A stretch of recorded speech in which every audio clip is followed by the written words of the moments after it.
Hot shit.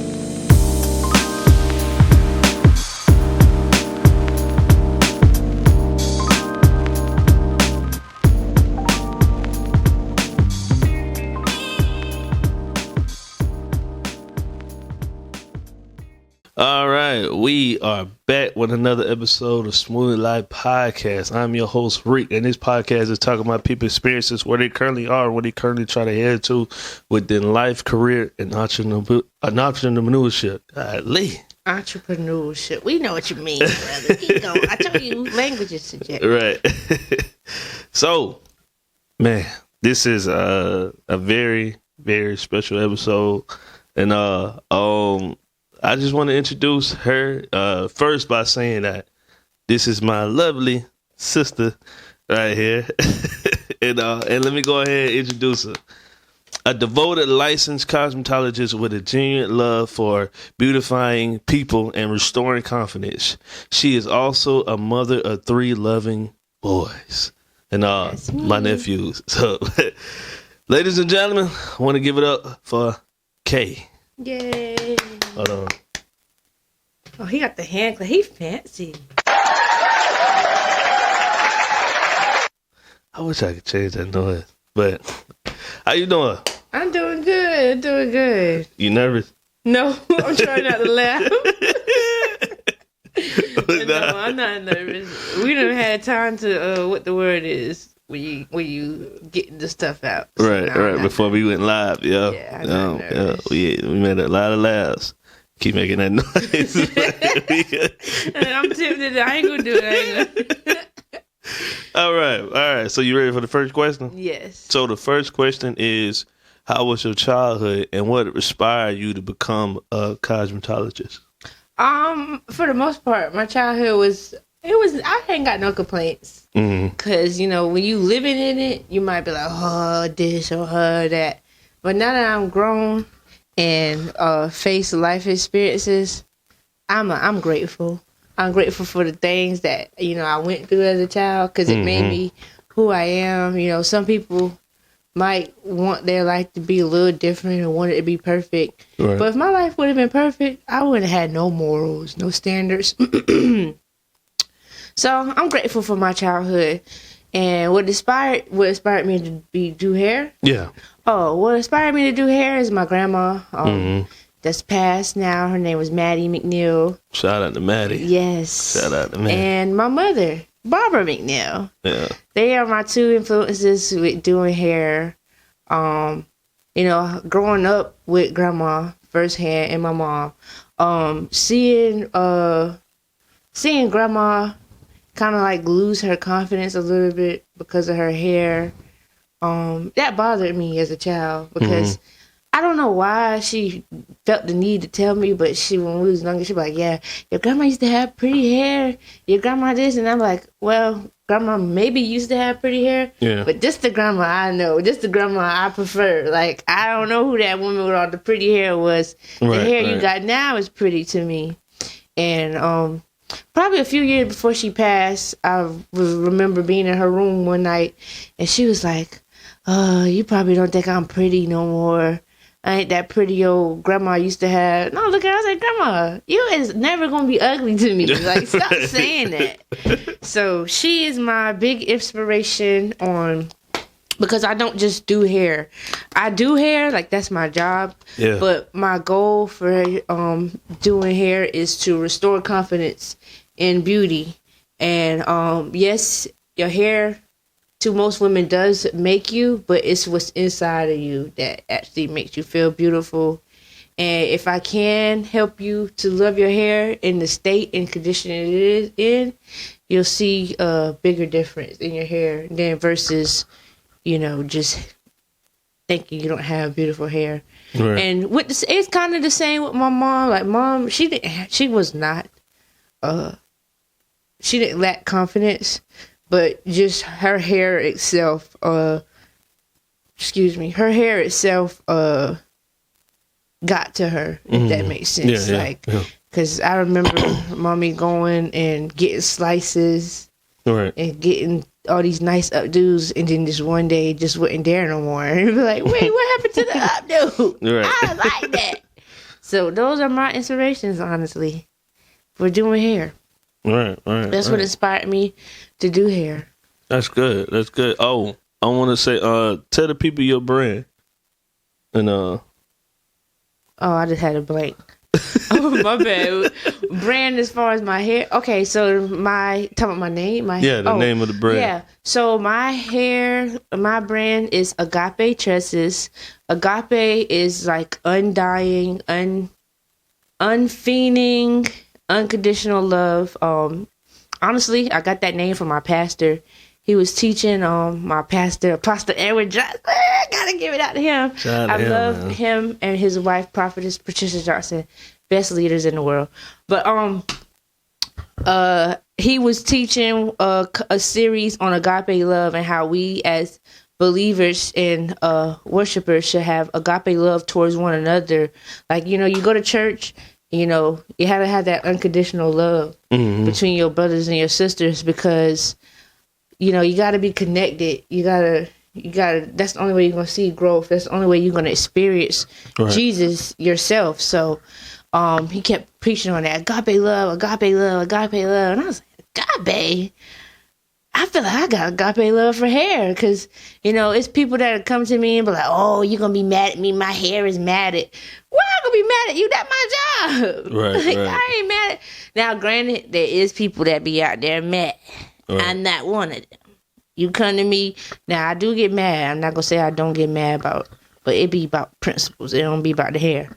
But yeah, you can any condition you come to me, your hair can be dirty. The hair can be stank. It's just I gotta be honest. I gotta be honest. Like, it's any condition you come in, it doesn't bother me. I really truly feel like I have unconditional love for hair. Like, if it was put in me to do it, I had no choice but to do it, no matter the condition it comes in. I didn't just wake up one day and was like, I love hair. No, I didn't. Like, this was developed. The more I started doing hair, the more I realized, dog, I love this. Right. I love seeing hair go from its natural state to a silky state. Like, it just, I can go on and on. Right. But agape tresses is another word for hair. So it's like unconditional love for hair. And, he already said in my description, but I am big on beautifying hair, restoring confidence, restoring hair. It used to be my goal to be a hair doctor, but that's not really in my. Now, if it's led for me to do it, then I'll do it. But I still have the knowledge and retention of what it takes to be that, as far as helping restore hair loss. I have plenty of clients who started with an inch of hair and they got hair down their backs. I don't do nothing but love on their hair. I treat their hair with respect. I don't believe in cursing people, and by that, what I mean is, if somebody does your hair and they don't like you, I don't believe in that. Everybody who hair I do, I love them, genuinely love them. I look forward to seeing them. I look forward to servicing their hair. They might aggravate me sometimes, but I never go to. Right. I don't believe in putting curses in people's head. If I don't like you, I don't do your hair. So that's just how it goes. And that's important. You need somebody that love you doing your hair. You need somebody that love your hair doing your hair. Mm-hmm. Just like when people can tell when a child is being loved on, people can tell when your hair is being loved on. And I actually, one of my clients had a compliment like that one day. And it was like, I think she said it was her cousin. Said she could tell that her hair is, like, whoever does your hair, I could tell they love your hair. That's my goal. So for someone to say that actually inspired me more, because, hair industry is not an easy industry to be in. And when you get in, you got to make a lane for yourself. Nobody else going to make a lane for you. You have to make a lane for yourself. So when I sat back and I thought about it, I was like, what can I do differently? Because everybody that's experienced and doing well in the industry, right, they all got their niche. They all got their brand. Well, this girl good for quick weave. This girl good for cuts. This girl good for color. This girl good for bobs. I was thinking, I was like, well, what I'm going to be good at?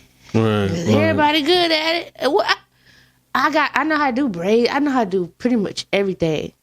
But my brand, my focus is on loving, because people love getting their hair done, but they don't always love the experience. So with me, I provide that love that people lack. Like, it's more than just coming getting done up for a wedding. You're gonna enjoy coming to me, like when you get proposed. Oh, I already know who I'm getting. Yeah, like that's the kind of goal I reach for. Like, you love coming to me. You don't dread, oh, I'm about to be here 6 hours. Instead, you like, girl, I know we finna be here for a long time, so I bought cakes and cookies and books. Like, that's the joy I get out of it, because my family know. Right. I used to be real shy, quiet, didn't talk. But my clients, they bring out a different side of me that I'm now able to share with other people besides family. Right. Stuff like that. My water has fell. No, you good. That's beautiful though, man. Yeah. So that's my brand. Just loving on people. So my next question is, what motivates you to become a better cosmetologist than yesterday? Honestly, what motivates me to become a better cosmetologist every day is myself. I know that sounds kind of like, what you mean? But it may be because I'm an artist too. Like, I love to draw and stuff. I am my biggest critic. Sometimes I do stuff, and you've probably said it too. Like, I'll do something and everybody like, oh, that look good. In the back of my head, I'm like, it can be better. Yeah, it can be better. Yeah. Like, oh, I done messed up here. Stuff the flaws that I notice, nobody else noticed. And that is what, when I sit down at night, that's what I think about. Like, recent challenges as far as hair, I've started branching into doing pixie cuts, quick weaves kind of thing. And of course I was supposed to get taught the proper way, but things came up and I wasn't able to, and all I had was YouTube University, and my clients loved it. And in the back of my mind, I'm like, I don't like it. I could have did better. Right. I could have did this differently.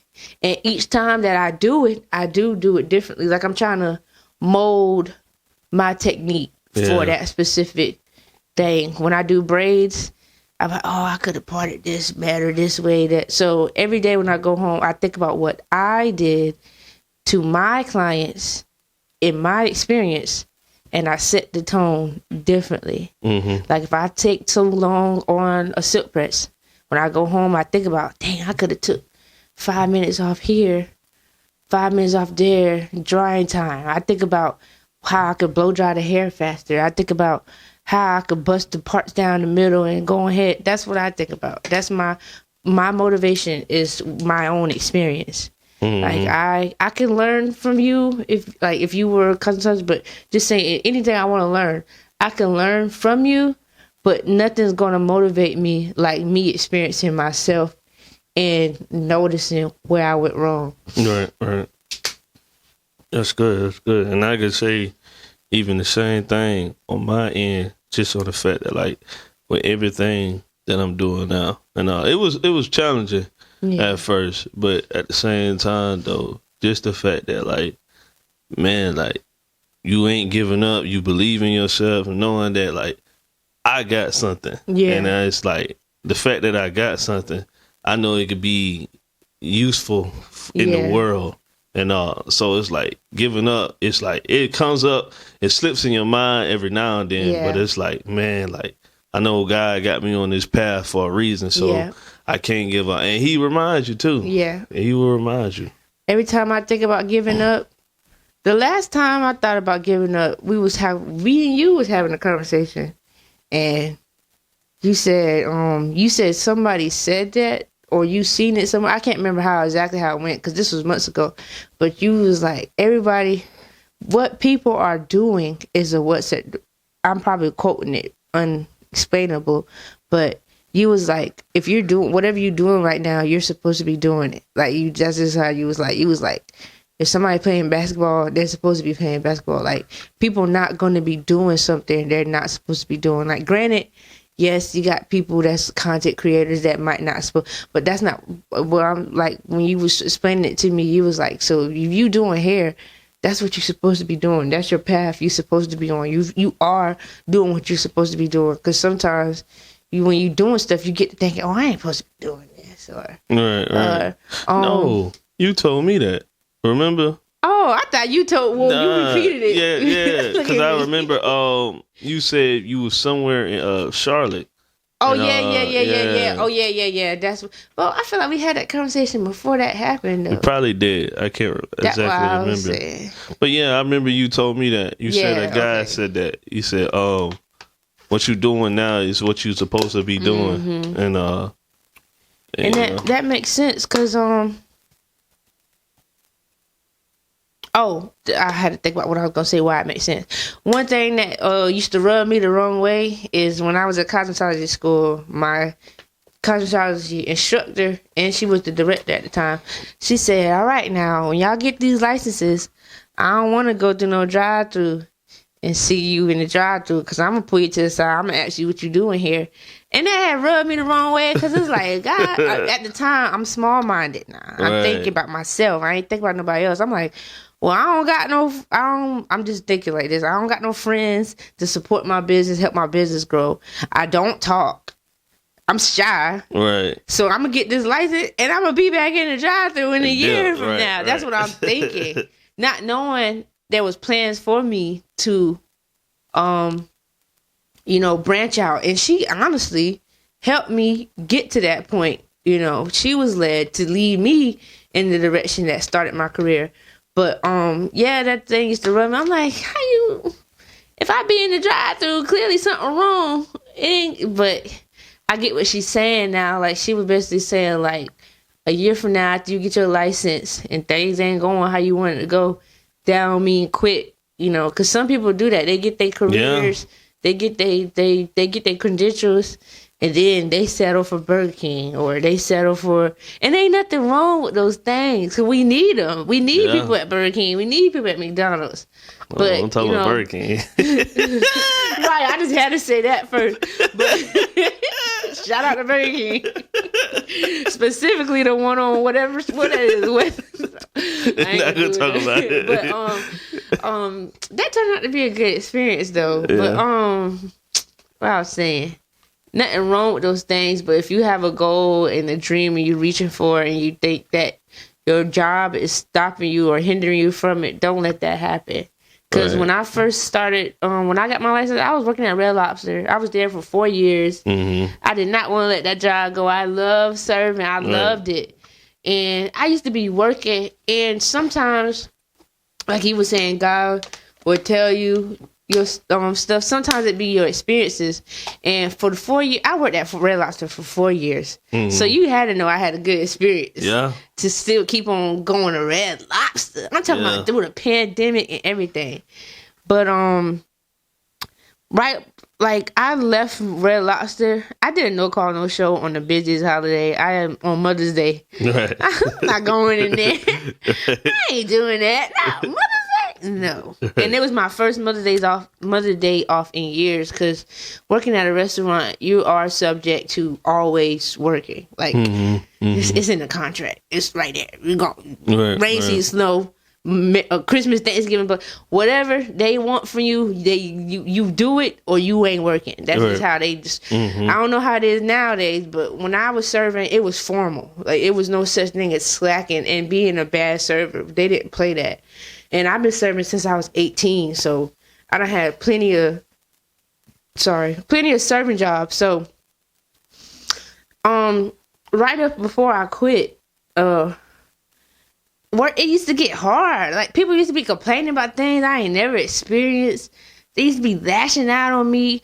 What was the icing on the cake? Because I quit before I quit, but I wasn't ready to let it go, so I went back even though I quit. But the icing on the cake was when I'm serving, I don't count my money. Mm-hmm. I don't count. I be like, somebody might tip me $20 here, $20. It's people that you be working with. They be like, oh, I'm at 100 already. I'm like, hey, you counting? just wait till the end of the shift. Right. So, you know, you get so many tips, you work so hard, it's hard for me to keep count. And I really had this rule when I was serving that I really don't count my money to the end of the week. Mm-hmm. So when I'm working Wednesday through Sunday, I don't count my money till Sunday. So whatever I spent in between those days, it don't matter to me because it was never accounted for to begin with. But it was this one particular night that was like the icing on the cake. I worked hard. I know I worked hard. When I look back on it, I'm supposed to have at least $200, $300, $400. And we have, if you haven't served before, you have to cash out at the end of the night. You gotta, you know, pay your tip outs. Yeah. You tip out the bartender, the bussers, anything like that.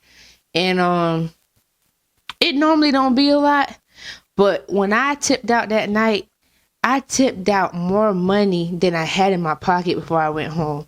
And that I literally almost cried, but I didn't cry because I was just confused. And the manager at the time was my homegirl. So I'm like, yo, why I giving y'all more money than I taking home? Like, where my money go? And so she blew me off. She like, oh girl, you might be dropping some money. I'm like, no, this all the money in my pocket. This is all my money. Like, it's spread out on the bar. I'm like, this is all my money. Where's my money at? I think my tip out that night was like $100-something. No lie. And I only had $20-something left. So even when I was thinking about it, I only made $120. Where's my money? I'm thinking that do be ridiculous though, man. You be working so hard. You don't got nothing. I'm telling you. I said, because she was like, no, okay, you was working. You did parties.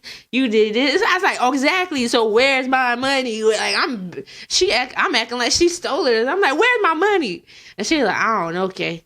I said, I tell you what. I'm going to do my side work. I'm going to pay my tip out.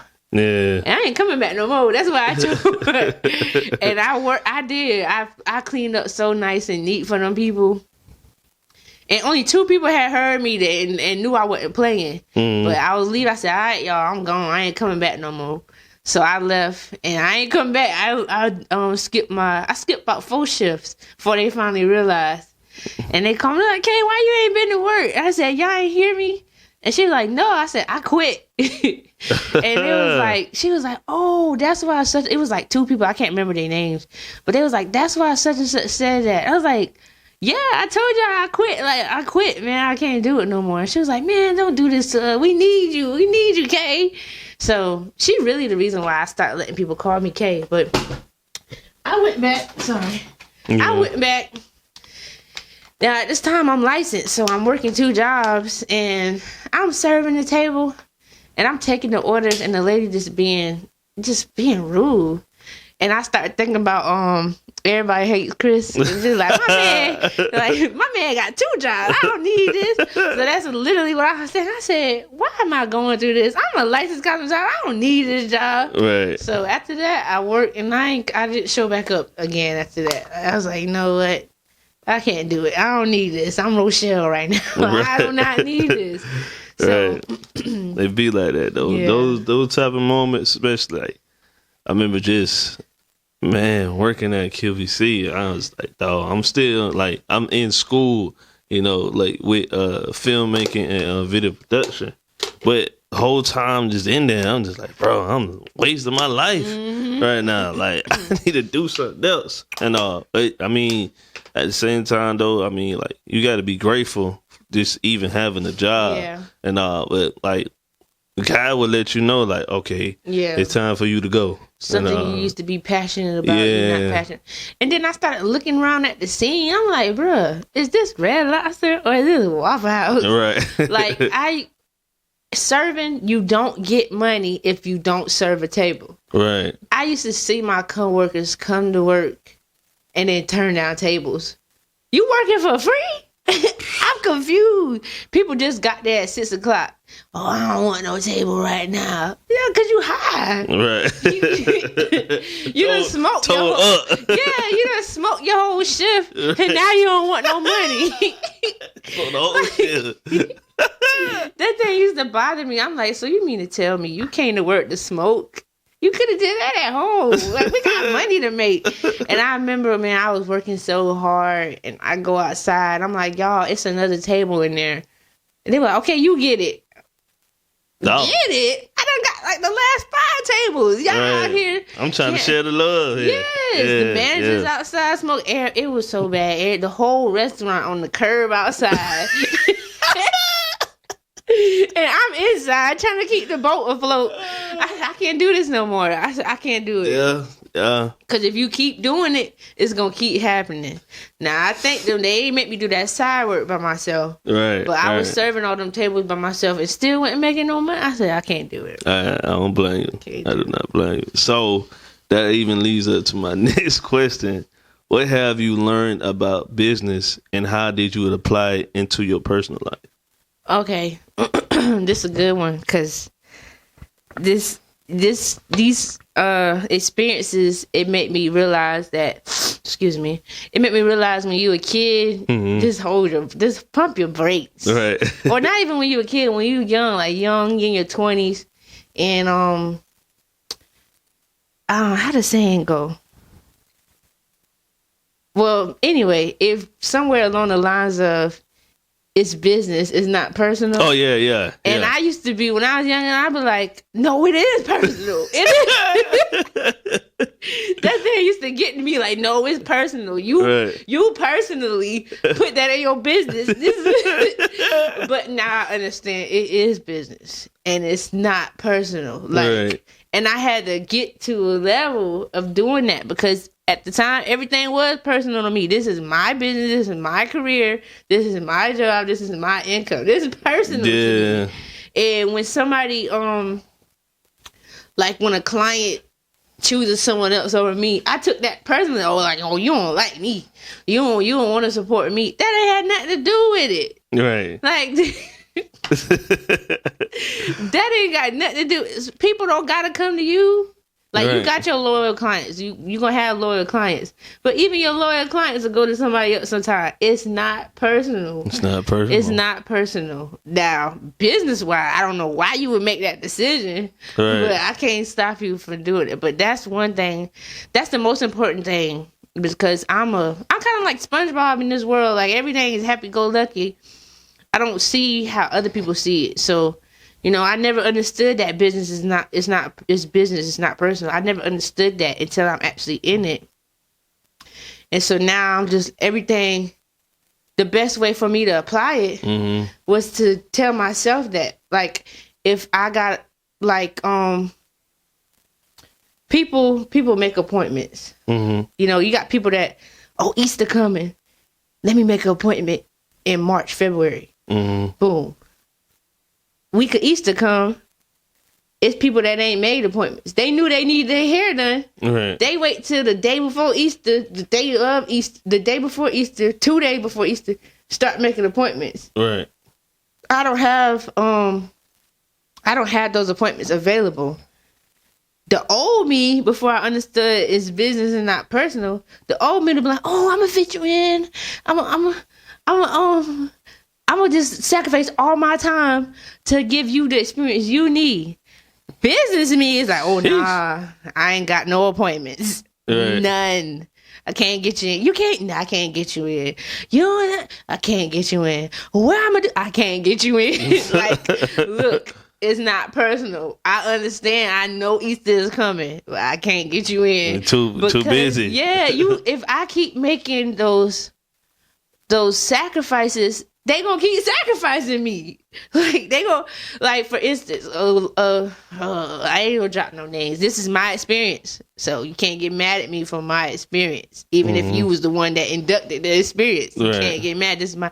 So, I had a client one time, had an appointment. She waits till about 10, 15 minutes after her appointment to let me know she's gonna be late to her appointment. Okay, and I'm not talking about 10 minutes late. She talking about hours. Yeah, like, she basically don't know what time she gonna get there. She just knows she's gonna be late. So she's like, "Hey, I gotta go do such and such and did such and such." I'm not gonna do too much detail. What's your late policy? Blah blah blah. And I was like, "Well, I really don't have a late policy, because I'm standing on love, right? So I'm all forgiving and kind, and so I'm like, oh, I don't have no late policy, you know, just if anything, you're just gonna have to come at a later time, and I gotta move on to the next person. And if you make it within a time where, you know, I'm free and available, I can fit you in. I wasn't able to fit these people in until about 2 days later after that situation. Right. But because I told her I had a late policy, didn't have a late policy, she proceeds to keep going. Like red light, she boom. So the next appointment late. Next appointment late. Next appointment. Oh, wait a minute now. I said I don't have a late policy. You going crazy. I did not say you could come late. Every time. So guess what business me had to do? You got a late policy. I had to go and put a late policy. Because granted, I'm one of those people, and then this could be me, I'm wrong for how I think, but common sense is common sense regardless of if nobody don't have common sense. If you know you can't come to the doctor after 15 minutes, what make you think you can come to me after 15 minutes? I don't think I have to infiltrate that. Like, you should know after a certain amount of time, your appointment ain't good no more. Like, that's just common sense. Anybody that sets appointments knows that. Even teenagers know that. So I shouldn't have to tell you when you 30 minutes late to your appointment. I shouldn't have to tell you. You should know that. Now, if you come in there with some sense and be like, oh, I know I'm late. Here's such and such. Okay, now we might could work something out. But just late, no apologies. You got food. You ain't brought me no food. You asking for X, Y, and Z outside of the time I don't have anymore. It's disrespectful. So I did inflict the late policy. And, you know, my late policy are broken down. Like, I'm not one of those. Now, depending on your style, you might have to reschedule. But I will allow you to still be late. But, you know, you ain't getting what you asked for in the beginning. And repeat offenders get fined. So, yeah, that's one of the most important thing I learned about business is to get that personal out of it. Even if you just a one-person business, you got to put yourself, like, basically, I'm a business, like me, not the place where I go to and conduct my business, but I am the business. I am what's being sold to people. And I didn't think about it like that. Like, I'm thinking about it like, oh, I just love everybody. Da, da, da. No. I gotta stand firm. Be like, no, I can't do that. Because this ain't an all access pass right here. This ain't Tubi. This ain't Tubi. You ain't gonna get your shining light over here. No, right. Because if Jeezy did that, how would Jesus been for real? Like, if he would just out here and just, you know, did everything and anything, and it would have been crazy. And I had that experience of learning other fact, like, you can't sell yourself short. Exactly. Because I remember, like you said, we ain't putting no names and stuff out there, but I think I remember I told you this. I remember a company, and they asked for, I was shooting for somebody's birthday party, and it was at a particular place, and, you know, they saw me taking pictures, saw me doing photos, and they saw, like, the whole setup, and they liked it. So they wanted to set up a meeting up with me. And I was like, okay. So they had something coming up, like, at the end of the year. So I was like, all right, cool. So we got to the meeting, and like, okay, we sit here talking. It was a good meeting too. And they said they're gonna send me, like, exactly what all they want for not even just the event, but other stuff too. Okay. So I was like, all right, cool. Boom. A couple of days later, they sent me an email of everything they wanted. I'm talking about they wanted, like, 10, 4, 5 interviews of, like, they employees. Oh, wow. And then, like, 8-hour interviews. Well, not 8 hours, but it was 8 people, total of 8 people, but in a total of 8 people, an hour interview for all. That is 8 hours. But basically, basically 8 hours of people. So it's the fact they wanted that, and then on top of that, they had an event at the end of the year, and so I was sitting here like, golly, like, I ain't never, like, experienced that before, like, having all that at once. So I was like, dog, like I'm sitting here calculating and all like how I'm gonna charge them, how I'm gonna go about this. I'm sitting here talking to other people and you're like, oh, like they asking for this, that, boom, boom, boom. So I was like, all right. Got to the point where, you know, I'm still asking them questions like what exactly how they want to go about it, how they want to do it. And then I got to the point I just got confident. And see the old me, I would have probably charged like $500, $800. And I was like, nah. I was sitting here looking. I said, this is whole lot for just, you know, little old me. Yeah. And man, I charged them. I told them folks it's gonna be oh gosh, 5,000, 500. Them folks didn't hit me back. They ain't email me back. So when I said that, like, dog, it's already 4 days now. What's going on? Them folks ain't hit me back yet. I'm like, dog, man. That is a lot of work, though. That is a lot of work for little old me. And I remember talking to a friend, and I'm not gonna put his name and stuff out there, but I remember he told me. And he was like, what? You charging that much? Man, you could have charged me this to get that. I said, man, that's where I noticed, like, man, some people just don't know, like, what in your field and what your business and like, what you actually supposed to do.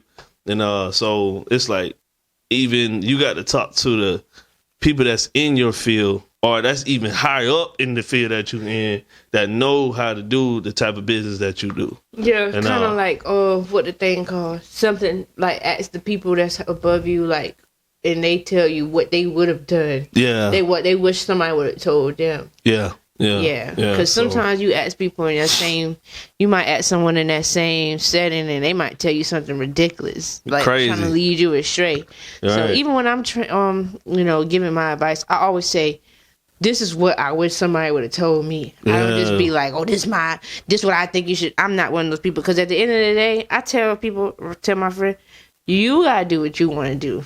Don't come over here asking me nothing. Right. I'm gonna tell you my experience, what I learned, what I went through, but I'm not gonna tell you what to do. You gotta do that for yourself. Because, like, I might charge one thing for this.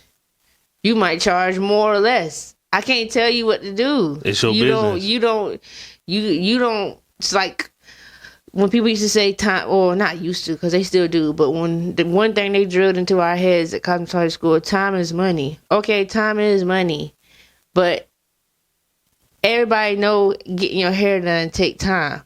So why am I charging you for something that's redundant? Right. Like, okay, you getting braids. I want to charge you $100 an hour. I can't do that. Right. I can't do that. Now, granted, there's some people that be paying $1,000. I can't do that. I can't be like, oh, these braids gonna take me 6 hours, and if I charge $150. Because how do you know if it's gonna take you 6 hours? Well, you do it by experience. Because at first I didn't understand either. Like when they booking websites, they be like box braids, it's medium, 5 hours, 20 minutes. I used to be like, how they know? They time themselves when they doing the hair. Okay. Either with a timer or actually looking at the time. I do either or. I kind of check my time, do pictures. And, the more you do something, the faster you get at it, and so on and so forth. But I can't charge what I want to charge. And some people might say you can, but that's not me. That's not what I'm talking about. I'm not being literal. But I can't charge what I want to charge by the time. Because then I'll never have nobody to charge. I see what you said. Because that's basically saying, like, if I get an event, I remember, if I get an event and I say, it's gonna be $90 an hour, and like people, they probably gonna look at the time themselves. Yeah, and they be like, they gonna cap your money. Yeah, they gonna they gonna cap. I was about to call. Shoot, I gotta pay them $300 now. Then that's when they be funny. They be like, an hour is 90 minutes. I mean, an hour is $90. So an hour and a half is $90 and $45. No, you can't create my prices. What's crazy is the fact, I like we said, we ain't put nobody out there. And I remember, like, first, like, when I was first starting out doing what I'm doing, photography and videography, and I remember somebody wants some photos, but they stay 4 hours away, and I said, oh, okay. First started out, I thought like I had to charge by an hour. I said it's gonna be $90 an hour. You know what the folks said? They said, the event probably ain't gonna last but an hour. I said, you trying to pay me $90 to drive 4 hours? I said, you crazy. I said, oh, nah. No, you gotta put your trap, but you learn from that. Yeah, I learned from that. I said, but you crazy. Think I'm about to drive 4 hours. For $90. Sheesh, this ain't DoorDash.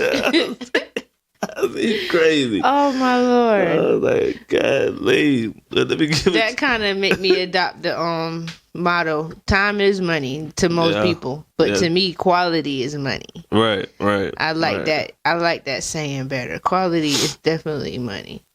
So my next question is, what is some of the pros and cons of being a cosmetologist? Well, I gotta pause you for a second because there's different types of cosmetologists. So I've been two types before. I've been a commissioned cosmetologist, and right now I'm a self-employed cosmetologist. Oh, you just taught me something. Yeah, which one do you? Yeah, there's different ones. Yeah. Oh yeah, you just because commission basically I wasn't my own boss, even though but now right. As a self-employed cosmetologist, I am my own boss. Mm-hmm. So you want me to give you the ones for what I'm doing now, or the one you're doing that for your brand? Yeah. So the pros are, of course, my favorite one, and I gotta be very careful when I say that because it's not. But my favorite pro is I make my own schedule. Mm-hmm. I make my own schedule. And I do have a set schedule, but I still make it. Right. So if I say I work Wednesday through Saturday, which is my schedule, but Wednesday coming, I don't want to work. I don't gotta work. You don't got to work. I don't care what you say. But you said you work Wednesday. I said I work Wednesday, but this Wednesday I'm not working. Right. That's a pro. I love that. Right. You don't tell me when to work. I tell you when I work. But at the same time, because I have a set schedule and my clients know my set schedule, they expect you to come in. Yeah, Sunday, Monday, Tuesday night. Come on, I gotta go to work. Right. I be dragging a little bit, but it's like, what you dragging for? You set that schedule, right. And you ain't want to work on Wednesdays. Tell them, but I can't be like that. But that's my favorite thing. Is I work when I work, how I want to work, but at the same time, I still got to get better at managing that because now that I work Wednesday through Saturday and my clients know I work Wednesday through Saturday, them books get jammed up quick. I'm talking about it's 24 hours in a day. Realistically, we only get like 12 of them hours, sometimes 10. They be trying to fit me into all 10 of those hours. I can't do it. Yeah, I can't do it. Saturday come. Here come boom, boom, boom, boom, boom. Just back to back. Gunshots. I'm like, sheesh. And don't tell them you ain't had no break. Man, some of my clients, they get on my nerves. They be like, oh, you ate today? No, I ain't ate yet. Oh, well, I had some chicken. I'm thinking, you finna feed me. I do got some clients where I could be like, hey, can you hold off for a little minute? Let me get something to eat. They're like, oh, girl, you good. That give me time to do X, Y, and Z. Like, I do have those people. Right. But it's some people, all they see me as hair. Oh, you ain't ate? You should have ate earlier. Do my hair. Like, that's how they feel. Like, and so. That was a con? I guess that was a con, too, at the same time. Because sometimes, even though I can make my own schedule, time management is the con of it. Because, for instance, I've been getting slack lately with my kids having events, and I might forget the event. I don't never forget the event, but I forget the day and the time of the event. Right. So when I'm scheduling people, I have this problem of when people text me and they be like, they be like, hey, can I come Wednesday at 12? And it might be Saturday night. It's Saturday night, and they texting me, hey, can I come Wednesday at 12? And I'm like, Wednesday at 12? Yeah, you can come Wednesday at 12. Then Monday come, I look at the calendar. It be like Wednesday the 15th. Then it dawned on me, I got something to do on Wednesday the 15th. Right. Now I gotta tell this person, hey, about Wednesday. I got to reschedule. Yeah. And so I did have that. I'm having that struggle right now because right now I gotta change some appointments for Friday. It's like I got to match my schedule with my life. Right. And sometimes it's hard because when it comes with kids and stuff, that stuff just pop up. Like, I didn't know this was going to happen. It just pop up. Right. So, at the same time, I had to sacrifice. They had to sacrifice. And a lot of them are lenient about it. But it's like, I still want to be professional about it. Like, I don't want them to be like, oh, this just keep happening. Every time I get my appointment, here you go. Talk about this. Like, that make me look like I don't know what I'm doing. So, the con is definitely management, time management. Right now, my biggest struggle is having to be done by 3 every day because I got to get Dallas. So it's like people be like, "Well, dog, you know," and next year to be different. So you know, you got to go with the flow. How you go with the flow? You got to keep adjusting. Yeah. No, now I'm getting to the point now. Like I'm starting to, I got to keep everything automated, and even to the point now, I'm thinking like, I gotta hire somebody. Oh like, yeah, I got to. Like it's to the point. Keep up with. Yeah, to keep up. I can't do it by myself. And that's where I'm getting at. That's just like not to cut you off, but I got 2 phones. I got a personal phone and a business phone. I'm not gonna lie to you, my business phone get answered once a week. I used to be looking at people that got 2 phones and be like, dog, they got it going on.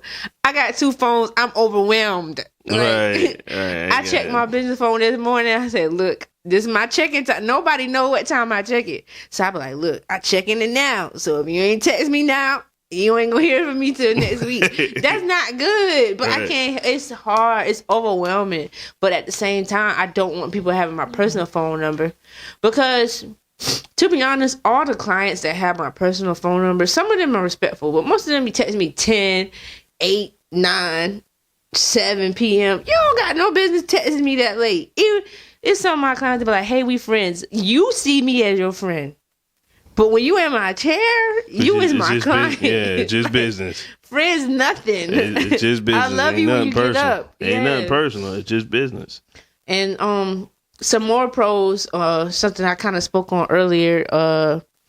The pro was getting me out of my zone, you know, stepping out, putting myself out there. I used to be scared to be me to people. So I found my people that accept me. Like, I always hear, oh, you funny. And I'm like, funny? How? I ain't say nothing funny. But, you know, I found people that, you know, adjusted to me. You know, they don't mind me. They don't never be like, oh, you weird. You know, things like that. I honestly attract people that are not say into, but, you know, I attract people that, you know, do the same things I do. Kind of like, I got a few clients that's, you know, out there, but most of my clients are reserved, married, or single to themselves, want their hair done and then go. They might be picky about their hair, but when I do their hair, girl, I trust you. You know, so that's a pro. That's a good. It brought me out of my shell. Another pro is learning and getting better. Like, I look back at my pictures from years ago, and people are like, "Oh, you did good," and then I look at my pictures from now. It had me thinking, that was good." Right. If that was good, then what do you see now? So, you know, evolution, kind of like evolving. I don't have much cons except for, you know, sometimes people might try to play you. Yeah. People might try to lowball you. Oof. But those experiences kind of fall into the thing earlier with the business. Like, people that lowball you, you know, you just gotta not allow yourself to be lowballed. Like, yeah, people, you know, I have clients, people I experience, I will say, that be like, oh, I want such and such and such, but I only got such and such and such. Well, I hear what you're saying, but this is all you can get. I have people that for such and such and such. Yeah. Yeah. I have people that they try to you know how people have fear mongering? They need a word for this because this is not fear mongering. But they come to me, they get their hair done. They need their hair done. I had to tell one of these little girls, I'm like, I don't come to you, you come to me. So, don't be mad at me for something you have to get done. But people come to you, oh, my mom just died. And I'm not picking at them when I say that, but don't laugh at me. I'm not laughing. They were like, oh, my mama just died. I feel like that's not fear. It needs to be a word. Somebody need to make that terminology up. What's that called? It's not fear mongering, but it's like you trying to make me tell you the service on me today. I can't do it. I'm sorry your mama died. I feel so sorry for you, but you gotta pay $70. Or one of my clients asked me a few weeks ago. They was like, my birthday coming. What do I get for my birthday? Whatever somebody give you. I don't know what you expected me to give you. Right. Like, oh, I ain't get no free hairstyle. I said, ask any of my clients that ever came on their birthday, did they get a free hairstyle? I might take about $5-10 off. But you ain't never getting a free birthday hairstyle out of me. I gotta pay for my hair on my birthday. Right. Yeah. But yeah, that's a con for real. Like, I feel for you. I understand your grandma, your mom, your cousin, your dog, your sister, your kids. I understand. Now, I ain't gonna lie, I might be a little bit more lenient towards the kids passing away. Because, that touched my heart. Saying losing your mama is important too. But kids? Look, I'm sorry your mama gone, but she would want you to pay the $70. Right. She would want you. She don't want you lowballing me. And then I'm all about, we talked about this, I fought with yarning too. No, I'm having heartburn. That's why I keep doing this. I don't know what's going on, but the devil can't have my words. We're gonna finish this. Yeah. What I was gonna say? We was talking about this where we was like, I was saying, dang. So it had something to do with people wanting less from you and stuff. So like you said fear monger or something like that. No, but I'm talking about what we was talking about a few weeks ago that has something to do with this. But like, people come and they put their experiences over my experience. I think I know what you're talking about. Because in my opinion, if you go somewhere and just what I was finna say about this. If you come to me respectfully, like, you'll get more from people coming to them, and then when you do, than you would when you come with your hand out. Like, if you come like, gimme, it's kind of like, who do you think I am? Right, but if you be like, get in my chair, and you normally bubbly, but the day you quiet, and you barely holding it together, and I'm like, well, dog, what's wrong? Like, you okay? You good? You like, oh, my mama just died, and I'm just going through it because she was just fine 2 weeks ago, and now she gone, and this is devastating. And then you like, dog, that's sad. Right. And then, they still just them. But now that they done told me what's going on, now they perking up a little bit. Like, but how your day going? And then they still trying to pour love into you. So then when I get done with their hair, they're like, how much I owe you? I'm like, girl, just give me $20. That's I feel comfortable doing that. Versus you just be like, oh, I hope I don't gotta pay too much because my mama just died. Yeah, don't come over here with that. Don't do me like that. No, I got you. Because I can't go. Sad as this is, I can't go to the funeral home and be like, hey, my mama just died. Right. It's not going. They want their $10,000. That's the world that we living in, though. Yeah, you can't go to the oil change place and be like, oh, my mama just died. My cat just died. Right. They want their money for that oil change. That's like when people ask me, like, oh, how much you charge for an event? I charge about this much for the event. Oh, it ain't gonna be about 20 people. I don't care how many people gonna be. I don't care if it's you and your cousin. Still gonna be the price. Like, yes. People be doing that too. They like, oh, then that's another thing. Cons. That's another con. Price shopping. That's what I'm gonna call that. Price shopping. Right. Like, I understand. I do the same price quoting, like insurance quotes.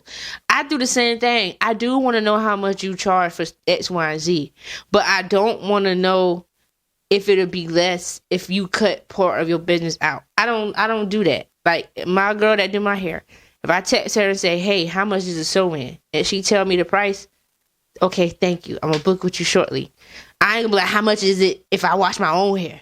How much is it if I braid my own hair? I think that's real stressful. Yes. For real. Because it automatically ruins my experience for wanting to provide. Like, I want to provide this service to you because you asked me about this service. And so now I'm hoping that you would take this service. But here you are trying to lessen what I get out of the service. And you still get what you want. And there are people like that. Mm-hmm. There are people like that get what they want out of it. And they don't care nothing about what they leave you with. Because I ain't gonna lie. Right. Yeah. I've been in this business for 4 years now. About to be 4 years. It's been times where I did something for people and they leave and I'm like, I just played myself. Nah, for real. I've been at...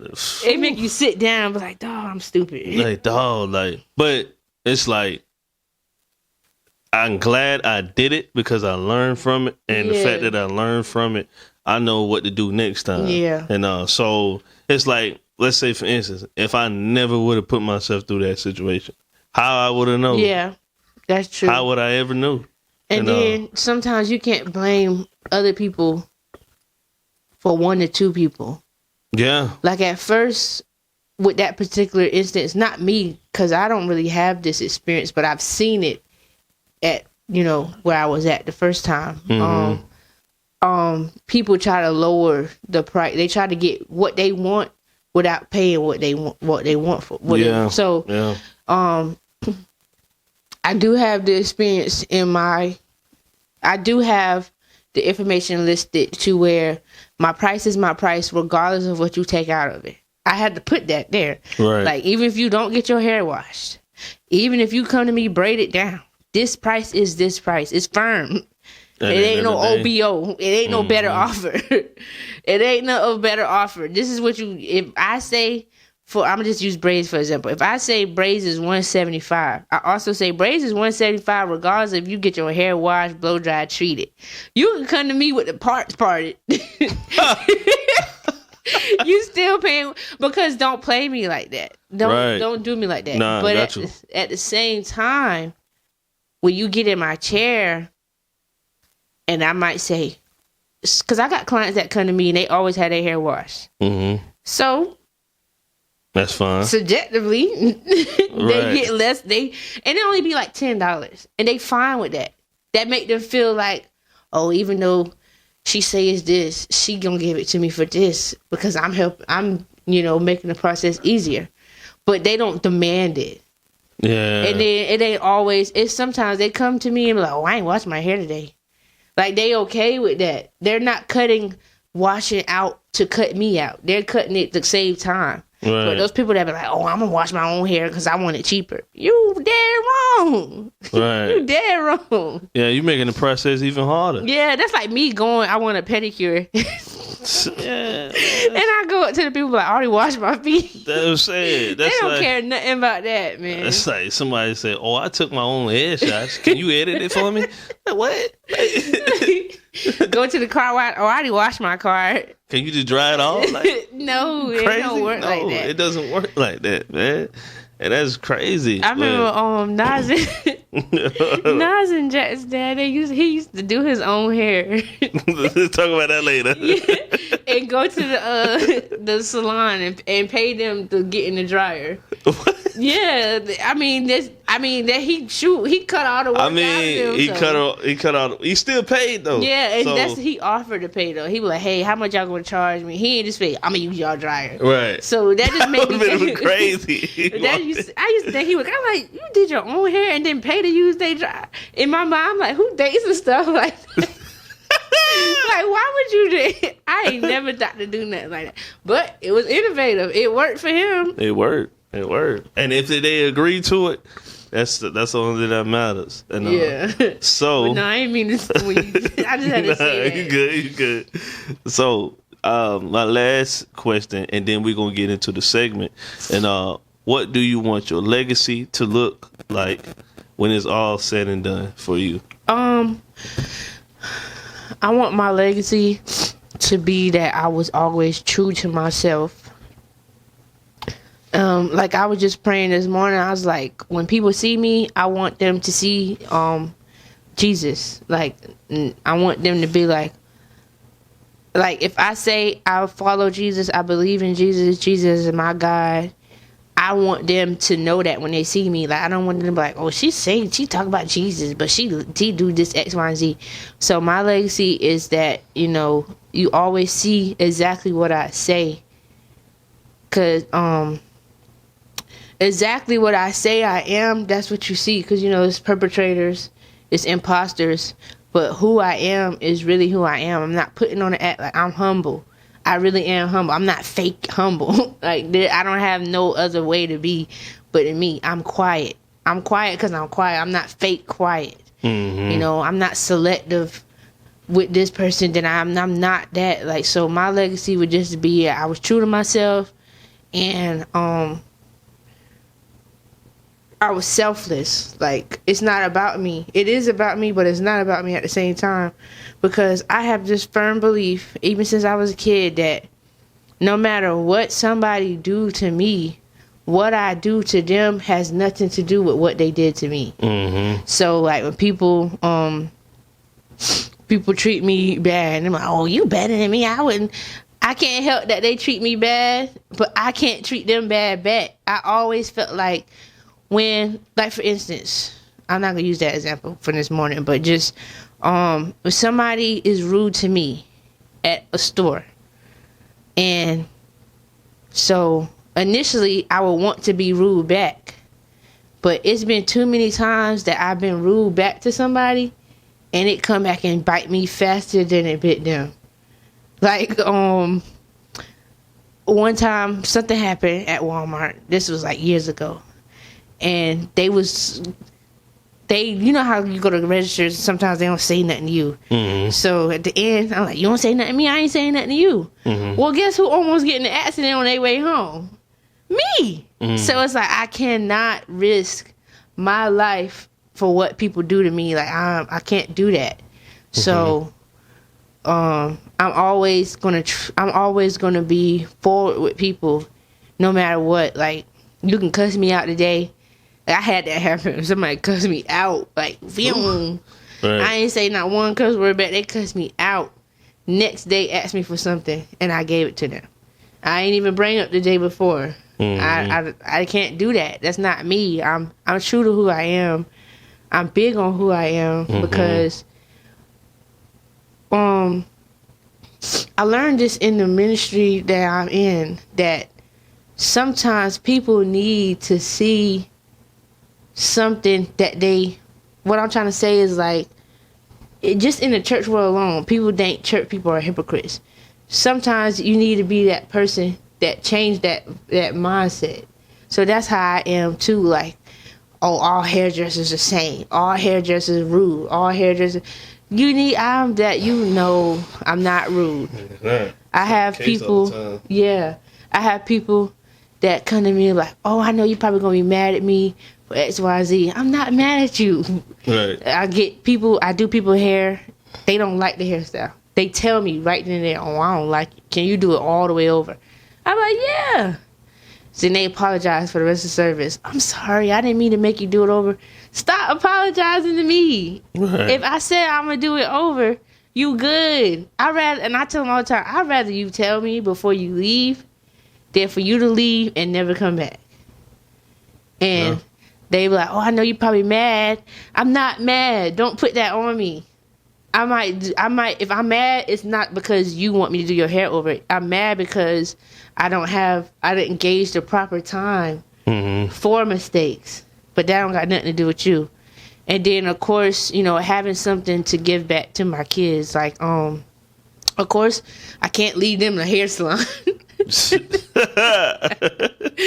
But at the same time, I feel like, you know, in Proverbs, when it was like everything is vanity, mm-hmm. and what you work for, you know, you're gonna die and somebody else is gonna come and root what you work for. Mm-hmm. I think about that a lot. So I try to work for things that it's only in you. So it can't be. I was just about to say that. It can't be taken from you. So my my selflessness, my humbleness, I teach that to them. That's a part of my legacy too. Teaching them to be upright people, be honest. I be telling my clients, like, I never did that hairstyle before. I'm not finna lie to you. Like, be honest, be truthful. Because one thing, how people say first impression is the best impression, but also how you act too. Because like when I was at Smart Styles and a client got rude with me, and I got rude back, and I'm calling corporate. I said, okay, you can call corporate. Right. But guess what? Well, by the time she walked out that door, I was calling corporate too. Corporate together. Yeah, I called corporate, and guess what I say? I ain't say it's this unruly customer. I said, look, it's a lady probably finna call. This what happened. This what I said. This what I did. I did that plenty of times. So that developed the relationship that, even if Kayla do something wrong, she gonna tell on herself. Right. She ain't gonna lie. So like, it been times where all the time, an incident ever happened, I report it. I report what I said verbatim. I said X, Y, and Z. She did this with her neck. I did this back with my neck. Like I report. I don't leave nothing out. So when I tell incident what happened, I tell exactly how it happened. And then if an incident happened and I told what happened, but the person come back and they say something that I didn't say, they already know that's a lie. Because I already done built the relationship with them that I'm going to tell them myself regardless of what happens to me. So they be like, well, Kayla, they be like, oh, she called me X, Y, and Z. She said bad, bad, bad, bad. And then the person that's being reported to be like, well, you say that's what she said, but she said she didn't say that. And we have it documented that she didn't say that. That's important. So my thing, like when we was in science and we learned about carbon footprints with life is, this is your footprint now. While you living, what you doing, what memories you leave behind, that's your footprint. So I make sure I try my best to keep clean footprints. The most important thing is, being saved and things like that, but also maintaining that image too. Like, I don't want to just be saved just at church. I want to be saved when I go to the store, when I'm working. Yep. That's my legs. That's me. Now everybody else might be like, oh, they want to leave back a house, a car. I want to leave things back that you can't pay for. Like, I would like for my kids to have financial wealth and stuff, but I can't give them that just yet. I don't know what my legacy as far as what I'm going to leave behind for them. But I know right now while I'm doing it, what I'm leaving behind for them, they're going to remember. They're going to remember, oh, mommy might got yelled at. This lady might be yelled at mommy, but mommy ain't say nothing back to the lady. This lady might be called mommy a bad word, but mommy didn't say a bad word back. That's important because that teach them self-control. It teach them self-restraint. Like things that we need to be taught that nobody's teaching. Yeah. So that's my legacy because I got 3 black men. At one point in their life, they're going to be 3 black men. And black men have anger issues. They have emotional issues. They have physical issues, mental issues. Yeah. So my legacy is to just try to avoid all that. Because the best example is to be an example. So I can't tell my kids don't walk around angry, and I'm walking around angry. So it be times where they get in trouble. And at the time, I'm angry. Angry is a crazy word to say, but I'm disappointed. I'm upset. And so I'm upset. And they know I'm upset. They know, okay, mommy upset. But they also know, mommy might be upset. But if I go in there and say, mommy, can I have some chips? She gonna give it to me. So it's like teaching them restraint and emotional control, but also teaching them redemption. Like, yeah, you might be on punishment. Like, they be on punishment, but that don't mean they can't talk to me. That don't mean they can't, I can't be that safe space for them. Like, hey, you still in trouble. But, yeah, we could talk about your day, like, things that you can't take away. That's good. That's because money run out. it just trust me, believe it does. Houses fall apart. Cars break down. Cars do break down. Businesses get bought. They do. But shoot, you business can't fails buy. sometimes. Yeah, you can't buy the knowledge of self-control and self-restraint and stuff. Right. You can't buy that. And I think over time, like, they will learn that though. Yeah. Like how to get money, how to be financial free. Yeah. All this stuff. And even with like, okay, even if you embedded that in them too. Yeah. And like, okay, when you have money, save. Yeah. When you have money, invest. When you do this, like, just you can give them things, but if you just give them things, that's what they're gonna remember. Oh, I was given this, so let me try to go to somebody else and see if I can get this for somebody. And instead of like they going out their way to even actually figure it out. Yeah. And so yeah, I agree with what you were saying. Like that's important. Like leaving what's inside of them than the outside of them. Yeah. And so yeah, that's good. That's good. So now we are an hour and 10 minutes. Dang, that time went by fast. Time went by stupid fast. I was 10. Oh, you got something to do? No. Okay. All right. So now, I remember I asked you the question, have you watched the podcast before? So you know about the segments. Yeah. All right. So now this is one of my favorite parts of the podcast. We're going to get into Think Before You Speak. And so with Think Before You Speak, it's a two-part segment. Segment. We got the rapid fire questions and we have the riddles. The rapid fire questions, for example, is basically like I ask you, what's your favorite holiday? And you say, oh, my favorite holiday is Christmas, and you tell me why. Oh. And then with the riddles, you know, I give you a question and you're just gonna have to answer it. You're gonna have to think about yeah. Okay. You get it? Yeah. Okay. Sounds good. All right. So let's get into the. I ain't cut my mic off. No, you good. Okay. It's still on. So let's get into the rapid fire questions first. Now, I know you probably have many of these, but I'm only just need one. Okay. Favorite hairstyle? Oh man, I do have a roller set. A roller set? Yeah. I don't even know what it is, but okay, let me ask you this. You remember the movie Kung Fu Hustle? Yeah.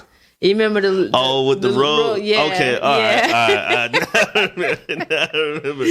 Yeah, that's my favorite hairstyle. Not the part with the rolls in, but when you take them out and they fall down, that's my favorite hairstyle. What is your favorite? It just screams black beauty to me. Right. It's a hairstyle that's been around for years. It's never going anywhere. Right. You can find somebody right now today that want a roller set. Kamala Harris, roller set. No, she don't really get a roller set, but like how her hair flows afterwards. That's what rollers like.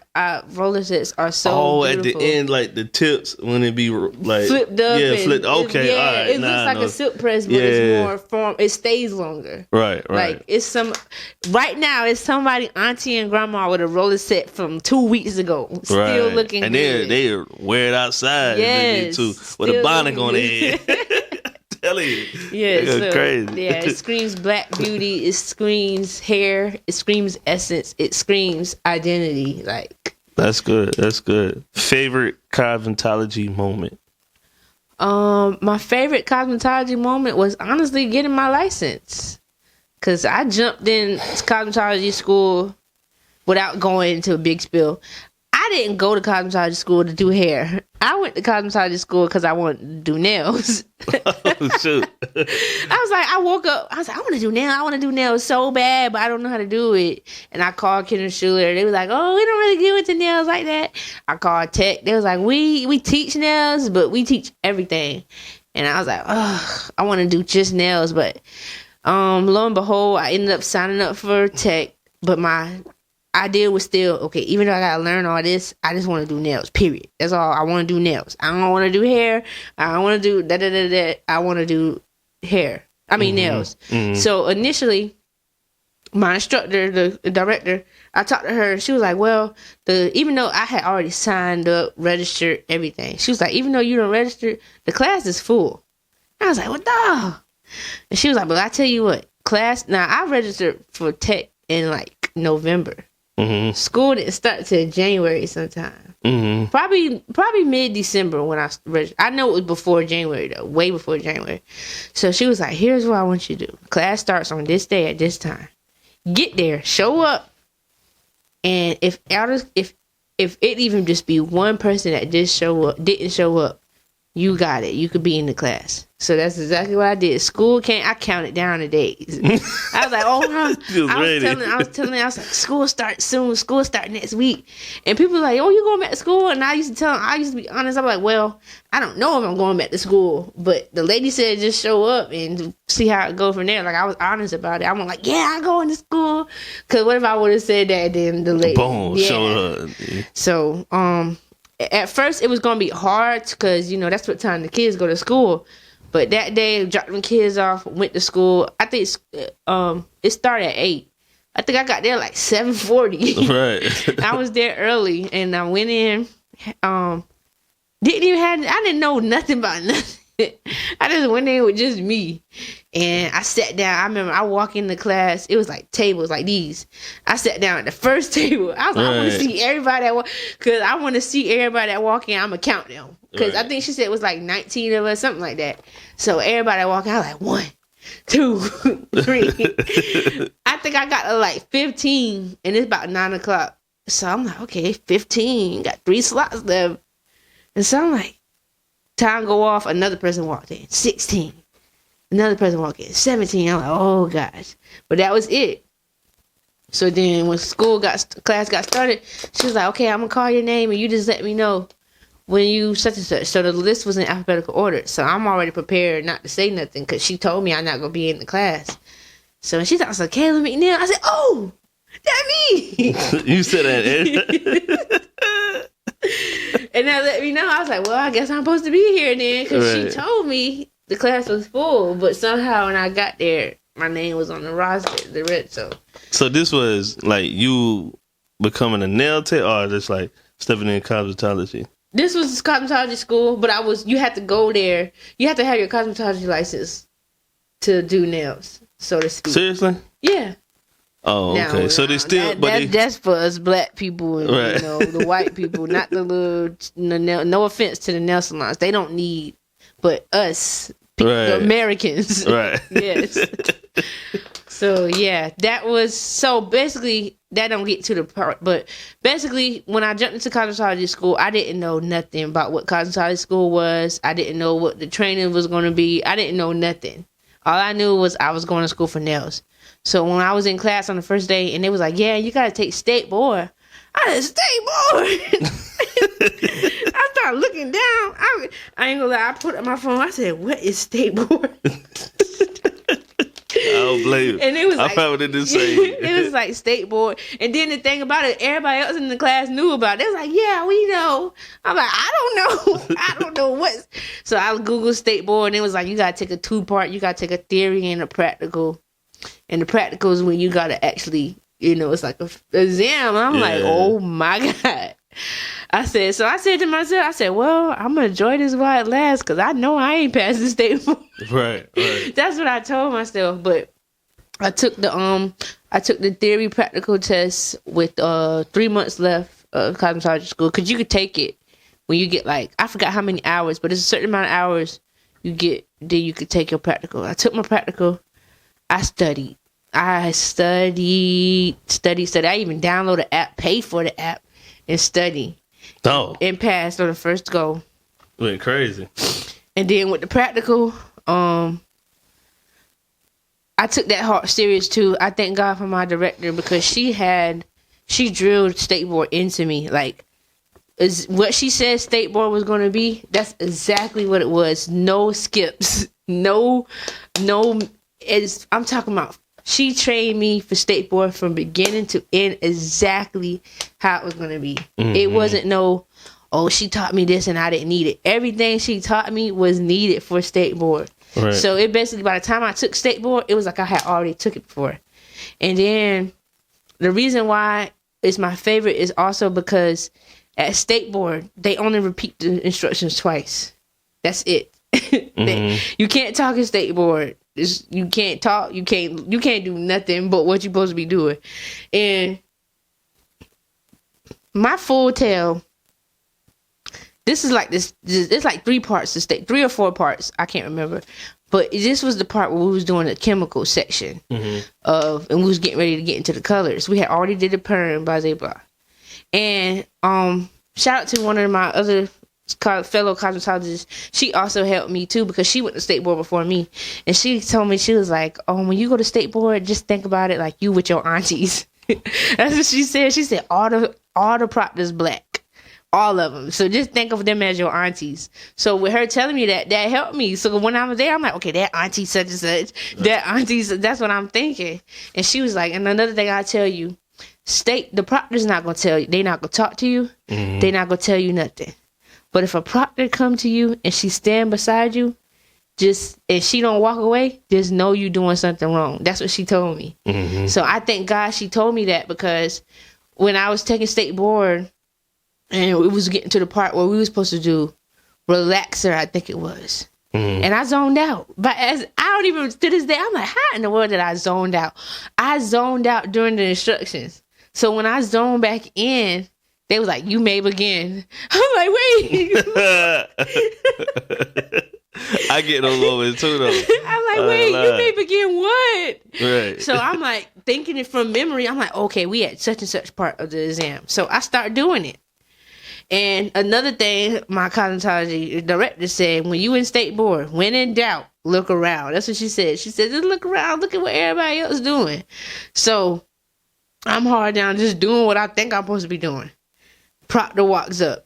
My table's like this. So she walk up, she's standing like right here. I'm right here. She's standing right there. And she like this with the clipboard. And so I'm just like, right, with the brush. She's just standing there. I look at her, she like, so I'm like, such and such said, if they stand right there, you doing something wrong. So I look at me, we had, the chemical section got colors. It's a plain color, that's like yellowish, depending on what product you bring. Then you got a blue and you got a red. So at the time, I think I was putting on like a blue or something. Right. I look around, everybody else doing the yellow. I said, oh. That's what I think. So I'm like, oh. So what I did was I took my spray bottle. I said, shh, shh, shh. I sprayed it off, rub it out, like showing them that, I'm like, oh, I might be messed up, but I'm gonna fix it. Rub it out, start doing the right thing. Guess what? The lady walked away. I said, oh God. Right. So the rest of the state board exam, I felt defeated. I'm like, oh, I failed. That's what I said, I failed. Dang. Because when you fail one part, you fail the whole thing. Yeah. And you got to retake the whole thing, not just the part you failed. So I'm like, dog, I failed. I still kept going. But in the inside, I was just like, I was defeated. Right. And so, the ending of state board is different for everybody. I don't know why. I guess they do this just to change, just so you can't go and tell experiences. So I was under the impression that you get your paper and they tell you, I don't know, whatever somebody told me, that's not what happened. So after we've completed our exam, they told us to pack up. They said, pack up everything. Don't leave nothing behind. And then go, and you can go to the lobby and you're going to sit down. So we went to the lobby. And everybody was sitting down. People was talking because they apparently all these people went to the same school. Most of these people went to the same school together, and so they all knew each other. So I sat at the first table with like 1 or 2 other people, and they had us sitting out there for about 30, 40 minutes. And I'm frustrated because I was like, "Oh my gosh, how long it take to determine if you fail?" Right. Like, I'm ready to go. I'm ready to just tell me now. So they came out. They was like, "All right. Here's what's finna happen. We've got these papers. When we call I think, I could be wrong, but I think they said something that had to do with social security number or something, like the last 4. I think that's what they said. That's what my memory's telling me. They was like, we're going to call your last 4 or your social security This the lady. They was like, this the lady. She got the papers. She gonna stand by the door, like the exit door. She gonna call your social security number, your last four. You gonna walk to the door. You gonna get your paper and you leave. Leave. Right. Don't be standing there trying to leave. That's what they said. Get your paper and go. We don't want go. Don't be standing around. So I'm like, oh, this finna take all day. Because I'm thinking they finna go in alphabetical order. So I'm like, oh, this finna take all day. I was the second person they called. I was like, oh, they getting me out of here. They ready for me. Right. So, of course, I recorded this moment, but I deleted it because I'm a changed person. And, you know, I said some words I shouldn't have said in the video. But I did record the moment of when I had revealed my results. I got in the car and I drove around the corner to a random McDonald's because this is in Columbia, so I didn't know the area.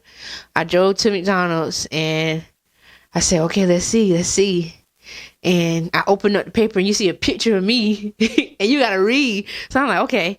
And it said, cosmetology exam results. Pass. And I started screaming. I was like, go crazy. Yes. Because I just knew I failed. I was like, oh. But that's why I take my career so serious. Because it's like they really gave me another chance. Like, I don't even know if I would call it another chance, but they didn't hold that against me. Like, I think they could tell that I wanted it. Because for one, I came there dressed the part. It was people in jeans and sweatpants. I was in there with scrubs. And, you know, my experience was dedicated to grandma. So I had a breast cancer scrubs on. Like, you could see the ribbon. Mm-hmm. I went in there ready to succeed, and that's exactly what happened. So that's my favorite moment. That's good. Yes. You can't beat that. You can't beat that. So the last one is favorite meal with size. Favorite meal with size. Ooh. That's a good one. It's a lot. I do got, okay. All time favorite. You're never gonna beat it. Salmon, broccoli. Salmon, broccoli. Salmon and broccoli? And baked potato. That's good. It's my favorite meal. I don't never get tired of eating that. I want some today, and I want some tomorrow, and I want some the day after tomorrow, and I want some Sunday. That salmon. You crazy. You got that salmon right. Hey, yeah. I believe it.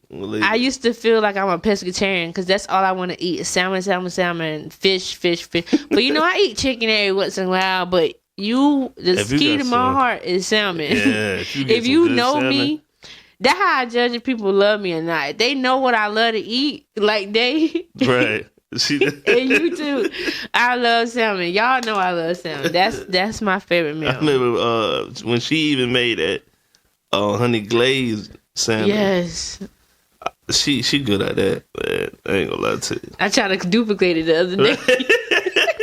That day me and her was on the phone a few days ago. I sure was on the phone making the honey salmon. It was my first time doing it. It came out good though. Right. All right. So now we're gonna get into the riddles now. Man, oof. Now, every time I ask people the riddles and stuff, man, they be looking up here, looking up down there.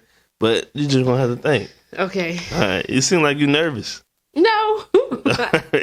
I want to laugh. You know, I'm good. Right. You ready? I'm trying to do it. I was about to do it. No, don't do it. Okay. I'm ready. All right. So the first one is, what is 3/7 chicken, 2/3 cat, and 2/4 goat? What is 3/7 chicken? Yeah. Hold on. I'm going to show you it. But I ain't going to show you the answer, though. Oh, I got it already, bro. Say it again. What is... You want me to say the answer? Yeah, if you Chicago. Know. How you know? How did you know? Because you said 3/7 chicken. So chicken is 7. Look, bro, you talking to someone who is a daughter of a puzzler. You know mommy love to play puzzles. So it's drilled in me. Right. Chicken is 7 letters. Yeah. 3/7 CHI. You said 2/3 cat. Cat is 3 letters. Right. CA. Right. And you said 2/3 goat, 2/4 goat. What you said about goat? 2/4 goat. 2/4 goat. Chicago. Right. Chicago. That's good. I thought I was gonna get you, but you almost had. That's good. But I had to think. That's good though. All right. I had to think about it. Let's get to the next one. What is the longest word in the dictionary? The longest word in the dictionary. What is the longest word? What is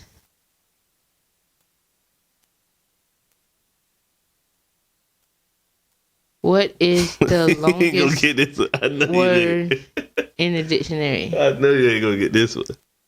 Longest? The longest word in the dictionary. I know you ain't gonna get this one.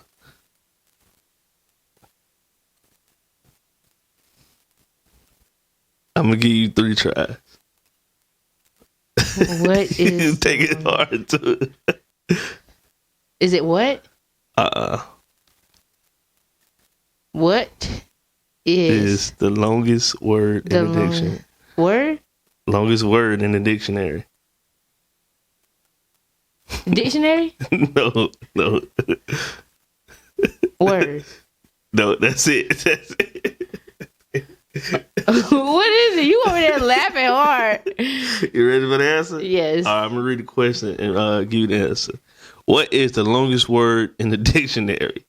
Smiles, because there is a mile between the S. Oh, my God. And each S. I wouldn't have never got that one. No, you would have got that I'm sitting there talking about some longest word dictionary.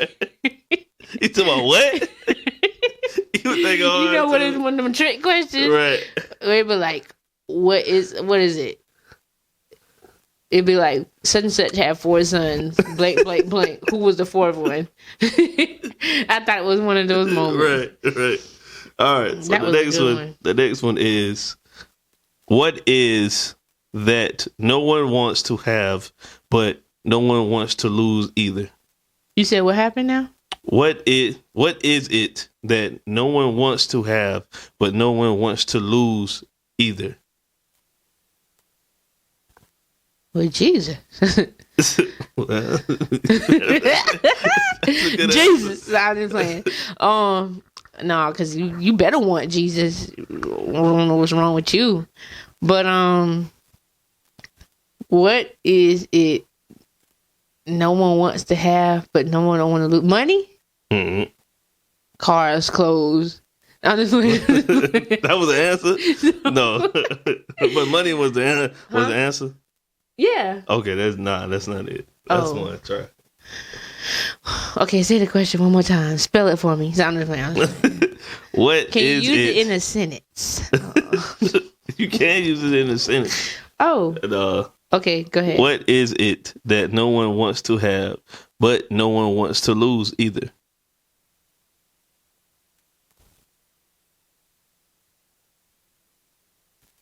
I don't know that one.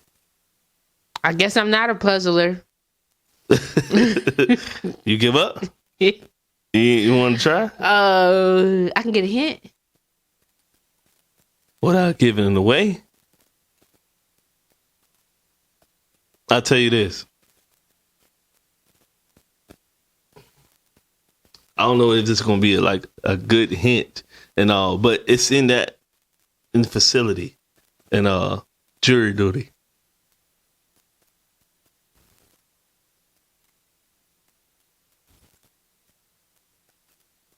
Cause I ain't wanting to give it away, so that's the best hint I can give you. And was it Lyfe? Mm-mm. Jesus, what is it nobody wants to have, but nobody wants to lose either? Oh, I don't know. It's jury duty. Jury duty is that's probably too broad. I don't want to. Nobody wants jury duty. You have to deal with a judge.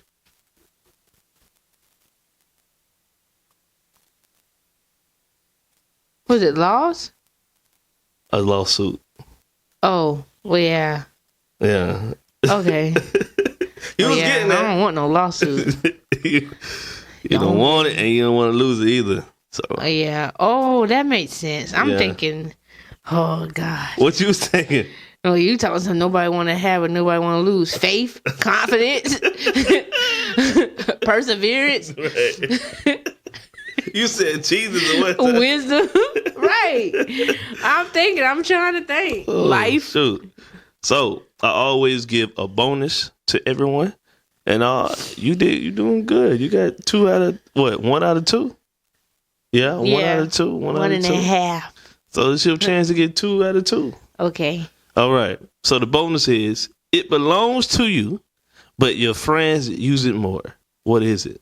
Me. I'm just playing. It got to do with you though. These hands, because I'm a cosmetologist. It belongs to me, but my friends use it more. Mm-hmm. What is it? My advice? Mm-mm. Golly. It belongs to me, but my friends use it more. Mm-hmm. I ain't got no friends, so I don't know. Maybe if I had some friends, I would know. Let's see. It belongs to me, but my friends use it Your more. sons use it. My sons use it. Mm-hmm. They use it more. It belongs to me, but my friends use it more. Mm-hmm. In my heart? Mm-mm. Oh, wait. Hold on. What we talking about? I mean, I don't get it. My sons use it more. They use a lot of stuff more. They use my water, my food, shoot, my beds, my couch, my TV. You give up? It belongs to me. Mm-hmm. It belongs to you, but your friends use it more. What is it? It. What is it? That's the answer. No. Oh. Okay. You done? You told me you were gonna give me a chance to get 2 out of 2. It looked like I'm gonna get 1 out of 4. So you give up? It belongs to me. Belongs to you. But my friends use it more. It's a real answer? Yes, it's a real answer. Dang, Jesus, I wish I had a friend. I would know if I had friends. But you also said my sons use it. Let me know when you give up. I'll give you the answer. The answer is not love. Mm-mm. That's joy, peace, happiness. No. Let me go ahead and give you the answer. Because you ain't know. So, it belongs to you, but your friends use it more. What is it? The answer is your name. You would have never guessed that. Jesus. All right. It's the reason for the season. Let's get into our next segment, which is called Word of Advice. And so with this segment, and I will give you, it's like a 2-part question. The first question is, what advice would you give someone out there that is pursuing cosmetology? And another one is, what advice would you give some little girl out there that want to live their dream? Okay, my advice for both answers is, I got 2 different answers. One, the first, you already know what I'm finna say. Put God first. Put Jesus, your Christ, your Lord, your Savior. Put Him first, because when I was lost and didn't know what to do, my life was in shambles. Mm-hmm. I got Jesus, my life got together. But you said, what would I give advice to a cosmetologist? Yeah. Stay true to yourself, but also don't lose yourself.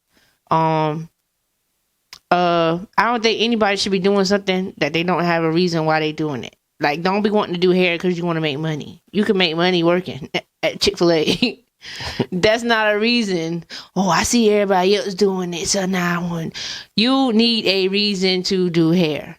My reason for doing hair was I see women in my life that I love, that I look up to as far as beauty, and they don't even think they're beautiful. That blew me. What you mean you don't think you beautiful? You is gorgeous. You is the epitome of beauty. So my reason for doing hair is to make people feel something that they clearly don't see, that they know is there. You gotta know it. And then, I ain't gonna lie, people, you don't heard me say this before. Anybody that know me say this, I don't think nobody's ugly. I know that's probably people like, oh, you do what you do with your eyes and your mind and your head. But the way I was designed, I do not see people as ugly. I was one of those people that hung out with the less fortunate, hung out with the unpopular, hung out with the weirdos. I don't see nothing wrong with them. The fact that you do, it's a problem with you. Like, I don't judge. I don't pick at people. I love hanging out with people that don't have nobody, because you are the reason why they might still become and blossom. And everybody is a flower. And if you don't water, you don't grow.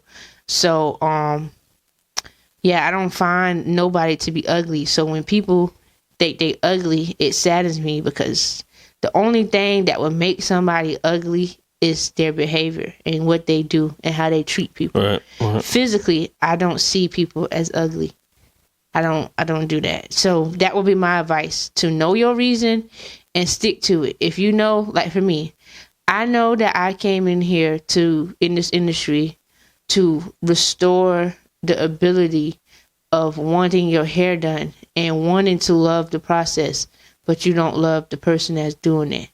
People that come to me, I want you to love me because I love you, but I also want you to enjoy getting your hair. I want you to love the process of getting your hair done. I want you to feel confident in your hair and know your hair. I want you to know like your hair is a part of you. So what better way to know it than to go to someone that's going to teach you to know it? And I don't feel like I'm giving away game when I do that, because I could tell somebody how to walk a dog. They ain't going to walk it like I walk it. So I don't feel the need to keep stuff hidden. If you ask me what shampoo should I use, I'm going to tell you what shampoos you should use, because you're not going to get the same results generated. Is this just how it works? That's how the doctors work. That's how the lawyers, that's how everybody works. So, just restoring confidence is me. So me being in this field 4 years, I remember when I was doing hair, when I first started doing hair, and I was washing this lady hair, and she said, "Oh, I could tell you knew." And I'm like, thinking it's something I'm doing or saying. She's saying she could tell I knew because I still wash hair good. She said, "Give it about 2 years. You won't be washing hair good no more." Well, guess what, lady? It's 4 years and I still wash hair good, because that's important. I don't cut corners. So I might be in a rush sometimes washing people's hair, but you're going to get that good wash. Like, that's a brand. I built my brand on good washing. Right. I snagged a lot of clients at the shampoo bowl. Like, most people know they're coming back to you at the shampoo bowl. That's advice too. Most people know they coming back to you by the time you wash their hair. Mm-hmm. They know it. Before I done had clients tell me, I done had somebody get in the bowl, never met them, start washing their hair, and they start talking about the next time they gonna come. Whoa. We ain't even got to the chair yet. They're like, "Yeah, next time I'm gonna do something." That's a blessing. That's great. That's my brand. That's my what I came in. That's my reasoning. Mm-hmm. I'm not gonna divert from that. I done did some people that like what the rest of the name is? Who? I done did a wrestler's mother hair before. Something that was a childhood, that was the gang of. Yeah. What the freak? Sable, her mama. Who she married though? Brett Favre or something like that. Is it Brett Favre? No, Brett Favre. I'm thinking about somebody. Forget that, not Brett Favre. But he was a wrestler. Yeah. Where did Brett Favre come from? Whoever, Brett Favre must be talking about me. I just play. But what? Oh God, Lee, cut that out. The wrestler. She's married to Sable. Is the mama. Okay. No, Sable. I did Sable's mother hair, but Sable used to be a wrestler too. But who is she married to? It's a wrestler he's buff, white. He kind of was mean looking, but he really nice. Not Undertaker, not Kane. It's like Kevin Nash? Not Kevin Nash. He was a big buff dude. He was scary. Goldberg? No. Brock Lesnar? Brock Lesnar. Where did Brett Favre come from? I did Brock Lesnar's mother-in-law here before. Like, I done did. And that'll make me go, "Oh, I'm sad," And you know what? And I did her hair multiple times. It wasn't just one time. She don't even live in the state. when she came to the state, she came to see me, like, and then on top of that, I expecting her to drop buku money and pay me $20. Like, right. That was the service, not just give me $20. The service was $20. I can't. Right.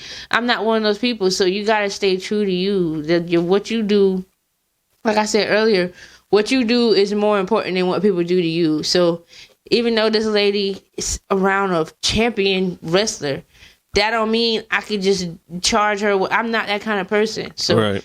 That's my advice. Stay true to you and don't divert from it for nothing. Because in a way, when you divert, that's a form of selling your soul. Like, you know, Jesus didn't come down and then just decide he don't want to be Jesus no more. He didn't do that. He stayed true to himself, and he did what he was supposed to do.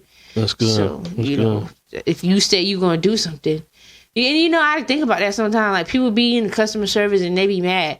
Why are you mad? Because you in customer service. You don't want to put yourself. You apply for this job. I can't. Granted, it's gonna be some people acting crazy. If people act crazy with me, I don't take that out on the next client. No. It be like that though.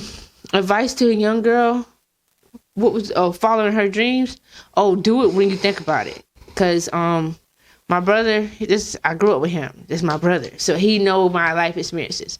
He know when people used to tell me, talking about blood too. Yes, people used to tell me, you gonna do hair when you get older, and I was like, no, I'm not. No, I'm not. I used to get mad, like, no, I'm not gonna do hair. Don't tell me that. Just because I do it, I used to be mad. Like, just because I do hair, don't mean just because I take up the time to do my hair, don't mean I'm gonna be doing other people's hair. And like my brother, he know I started doing my hair in 4th grade, 5th grade, in middle school, doing my own hair. I'm not talking about no little ponytails. I'm talking about braided mohawks, curls, crazy, all types of stuff that nobody taught me how to do. I just used to get in the mirror and do it. I'm self-taught. I taught myself how to braid at 5 years old. To the point now, she cut my hair. Yes, I'm not even lying to you. I did my own hair all throughout high school. You know, of course, my mom did my relaxers and stuff, but I've been doing my own hair. So just because I do my own hair don't mean I'm going to be a hairdresser. That's not what this is. But look what happened. Yeah. Now I'm a hairdresser. So stick to you. If you come up with a dream, like I just told my brother last night, when people want to do stuff, but did you tell Jesus you want to do that? Did you ask Jesus, can you do that? Because sometimes your dream might be something Jesus ain't asked you to do. So if you do have a dream, you know, seek permission, seek what's the word? Consultation, you know. Get down on your knees. When I went to before I went to my state board, I prayed. After my state board, I prayed. When I started my self-employed journey, I prayed. I told Jesus, like this is what I'm doing, this is what I want to do. Don't allow me to get big-headed and high-minded and live beyond me. Right. You gotta. Just because Jesus know your heart don't mean you could just do stuff and think you gotta. I don't do nothing without asking, like, I can't do this. I can't do it. I don't go out and just do it. Right. When I wanted to go back to school, I asked. I said, this is what I want to go back to school for. This is why. And, you know, confirm, like, let me know if I should not do it. And you'll know because it won't happen. So that would be my advice, to first consult Jesus and ask, because there's a lot of people doing stuff they shouldn't be doing. Right. They ain't never asked nobody. Right. And then it make it hard for people that's really supposed to be doing it to get out where they supposed to be, because it's infiltrated with false people. So that's good. Everything gonna be about Jesus. Right. When you ask me a question. I'm just playing. No, I'm not just playing, but right. So now we at our last segment, and this segment is called "It's on You." So with this segment, you get to ask me 2 questions, and you can give me any advice that you want to give me. And so it doesn't matter which one you go first with. You can start off with the 2 questions or any advice. It's up to you. 2 questions. Okay. What do you get out of this interview, so to speak? Even though I'm your sister, do this help you in your journey, and why?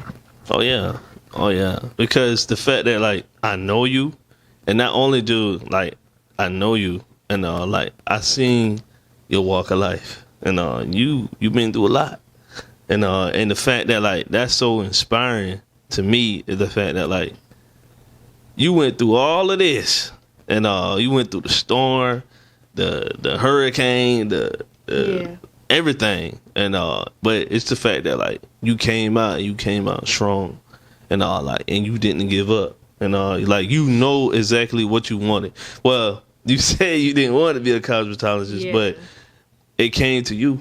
Yeah. And the fact that it came to you, and it's like that's so inspiring, and like it motivates me to keep going. It motivates me to know that like, look, even now I got a son now myself, and even with my 3 nephews, like I really truly do it for them, and my son and my nephews, and so yeah, like when you was talking about the legacy, putting something in there, like I want to know, like, look, Uncle Ty, like he ain't play around, like he out here, going crazy. Like I remember one time, Jax, he was like, he was on YouTube, and he was like, he was so amazed. It's like, Uncle Ty, how you getting on YouTube? Oh, he's still talking about it.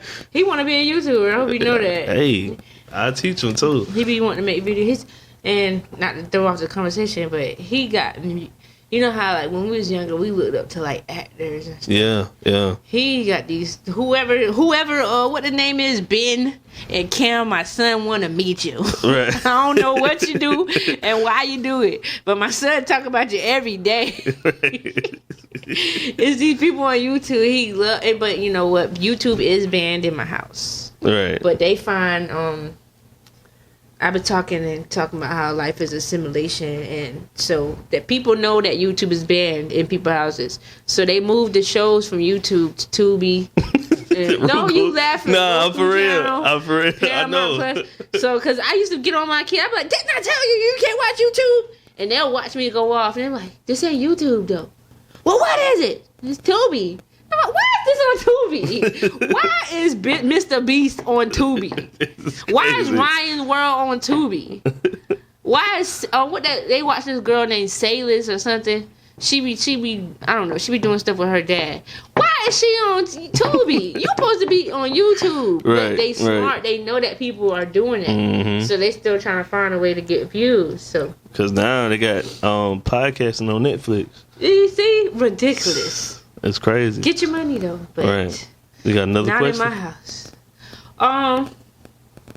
What motivates you to keep going in a world where it seems like nothing ever gonna, if that makes sense?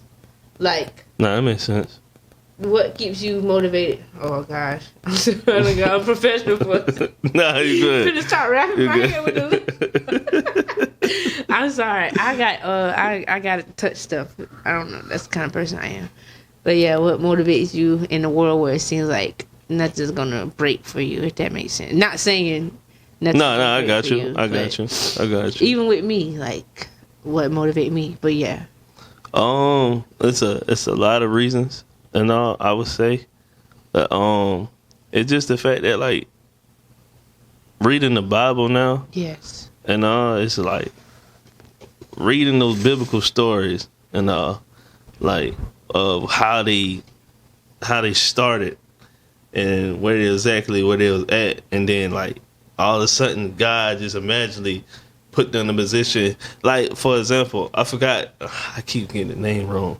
Is it Daniel? He was in the lion's den. Yeah. Like when Daniel was in the lion's den. Like, them lions could have tore him up and ate him. Jesus was with him. But Jesus was with him. He had faith to know. Because Jesus wasn't even in the scene yet. Yeah. But he had faith and knew that he was going to come out of that. And the lions didn't even touch him. Not one bit. Not one bit. And lions don't play like that. Right. They be ready to tear somebody up. I'm telling you.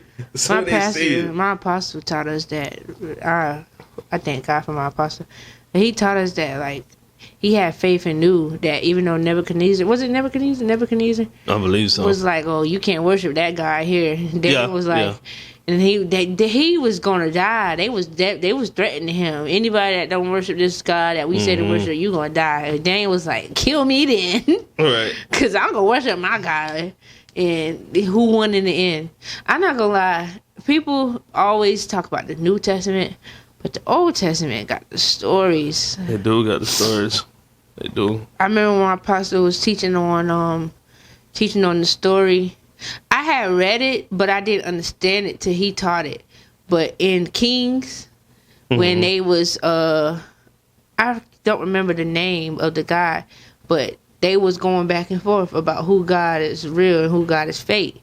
And so, was it what's the two dudes? What's the one that had the prophet right after him? The prophet right after him? What's the prophet that got This in the Old Testament? Yeah, what's the prophet that got taken up? Was it Abraham? No, not Abraham. It was in Kings. It was two of them. And he I know you ain't talking about Cain and Abel. He helped him in the they had names almost similar to each other. Elijah. Yeah, Elijah. I think it was Elijah. I'm pretty sure it was Elijah. Yeah. They didn't think that his God was real in the city. So he told them, he said, okay, let's all have a test. Let's all see who God is real. Yeah. So he was like, y'all, and Lord, please forgive me. I'm just paraphrasing in the way I learned it. This, you go to the Bible and read for yourself. But this is how it was paid in my mind. I'm not adding nothing. But he was like, oh, y'all God real? Show me then. So he's like, let's meet at this date, this time. You bring this stuff, I'm going to bring that stuff, and we're going to see who God real. And so he was like, y'all go first. So everybody in the city came to the God off, basically. And he was like, oh, put this in y'all thing and such, and tell God to light it. They did it. Ain't nothing happened. And so Elijah, he was basically just, trolling them. He was the original troll to me. Like, people think they trolling now.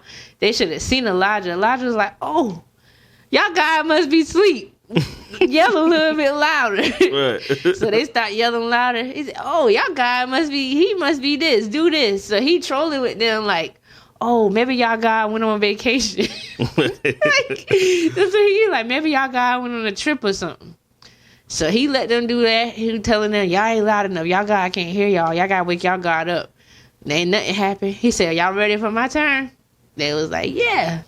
He took the thing. He went to the thing. He poured like some water, something he poured into it. And then he prayed. He said, light it on fire.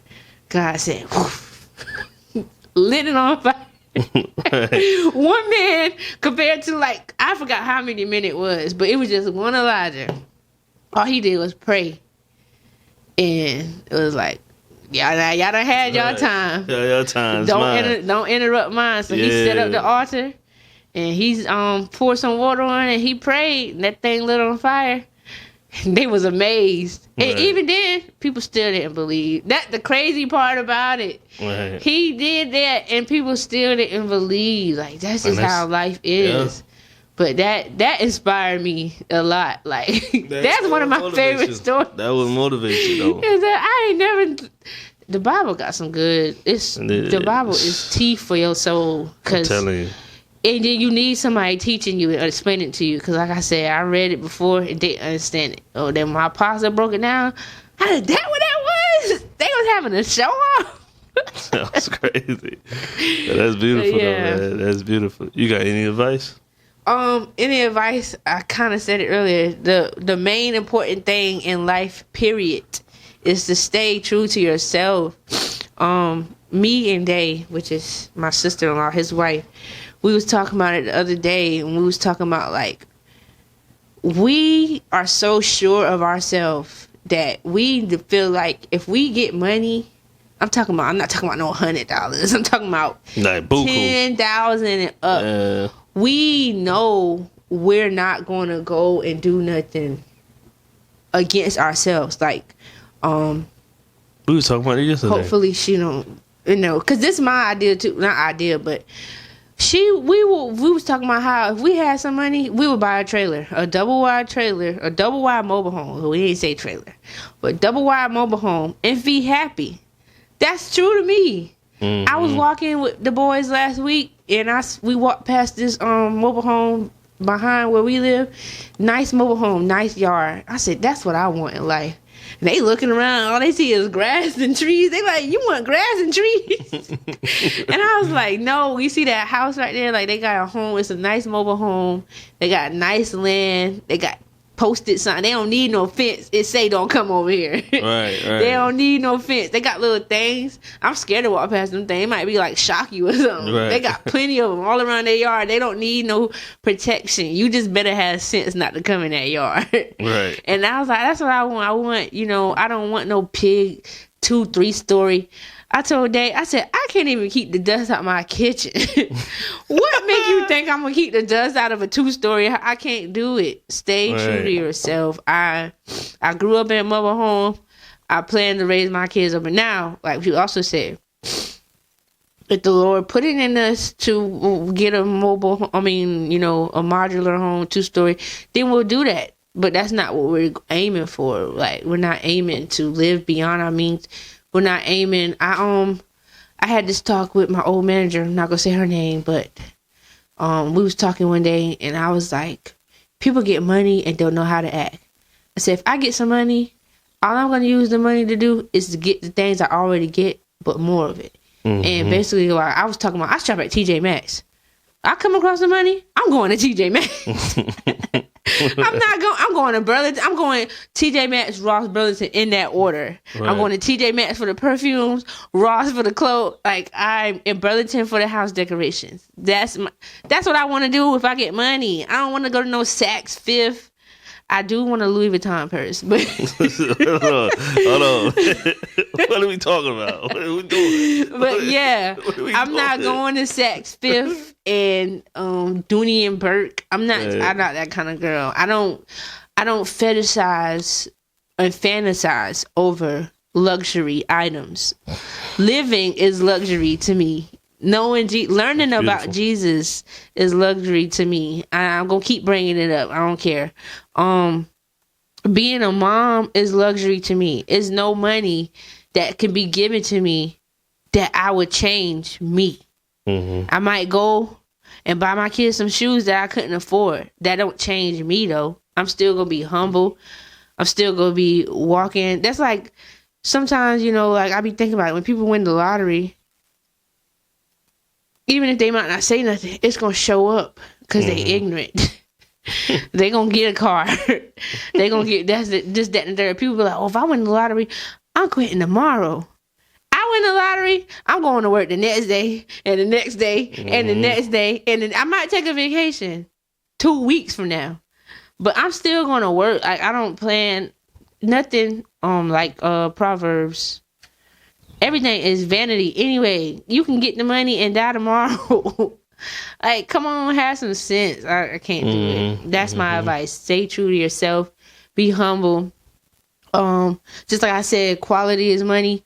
Experience is more important than anything. Than materials and attainment. Like, yes, you can attain a house, but have you experienced homelessness? Experiencing homelessness is more than a home with 2 stories, decorated bedrooms, fancy couches. Because that's vanity. You don't understand the importance of that stuff until you experience without it. Losing a car. You lose a car, I promise you, when you get a new one, you're going to do you going to do more than you got a car. Say it's like your Saturn. Oh, this is my A to B car, so I get the oil change when I feel like it. I get the tire change when I feel like it. I get this when I feel like it. That car break down on you. You get you another car. You gonna be at the oil change place before the oil change due. Right. Your tire go flat. Oh no! Don't give me fix a flat. Give me a new tire. Like, the experiences you go through, gonna shape you. And some people go through stuff and still don't change. You just flat out ignorant. Right. But experiencing homelessness, experiencing job loss, experiencing car loss, experiencing people loss, done more for my life than $1,000, $10,000. Like I told Dave, I done came across some money before. Right. And you can't hold it. It's nothing you can do to hold it. You can, increase it, revenue, whatever you want to do. But the experiences is what shape you. Because, like, even now, like, when I experienced homelessness, that's how I got down and realized I need to pray and get a relationship with God, because He the only thing that can keep you through these experiences. Like, when I lost my home and I didn't have nowhere to go, and my pastor, and I was thinking about leaving, my pastor encouraged me. He was like, you gotta stand firm. You gotta stand your ground. And I didn't know what that meant at first. But look at how quick my life changed. Right. From trusting in God versus trying to do it my own way. Yeah. Trying to find my own route. I got down, I started in that season, just like how you were saying last night, without going into detail, but you got to think about what the season you in and what it means to you. Because all you think about is, I need another home. When you need another home. Do you ever be thankful that you're still alive? At the end of the day. Like, do you ever be thankful you still alive? You still can got talk. Your family. You still can walk. You still can breathe. Yeah. You're not on a breath machine. Nobody not feeding you. Because when you reach that point when somebody got to take care of you, you're always going to be mistreated. It don't matter. Think about the people in the nursing home. Yeah. Them people don't get treated right all the time. Sometimes they might get treated good one day. 2 weeks from now, they might be not. You ain't even know. They don't even know the last time they seen a bathtub. Like, what we have is more important than what we need. Like, what we learn. Yeah, is more important than what we have. So that's my advice. Stay true. You know me, so you know. I don't be going out there flashy nothing. What the last flashy thing I wanted was an iPad, and guess what? I wanted that iPad. I've been saying this for 3 years. I want an iPad. I want an iPad.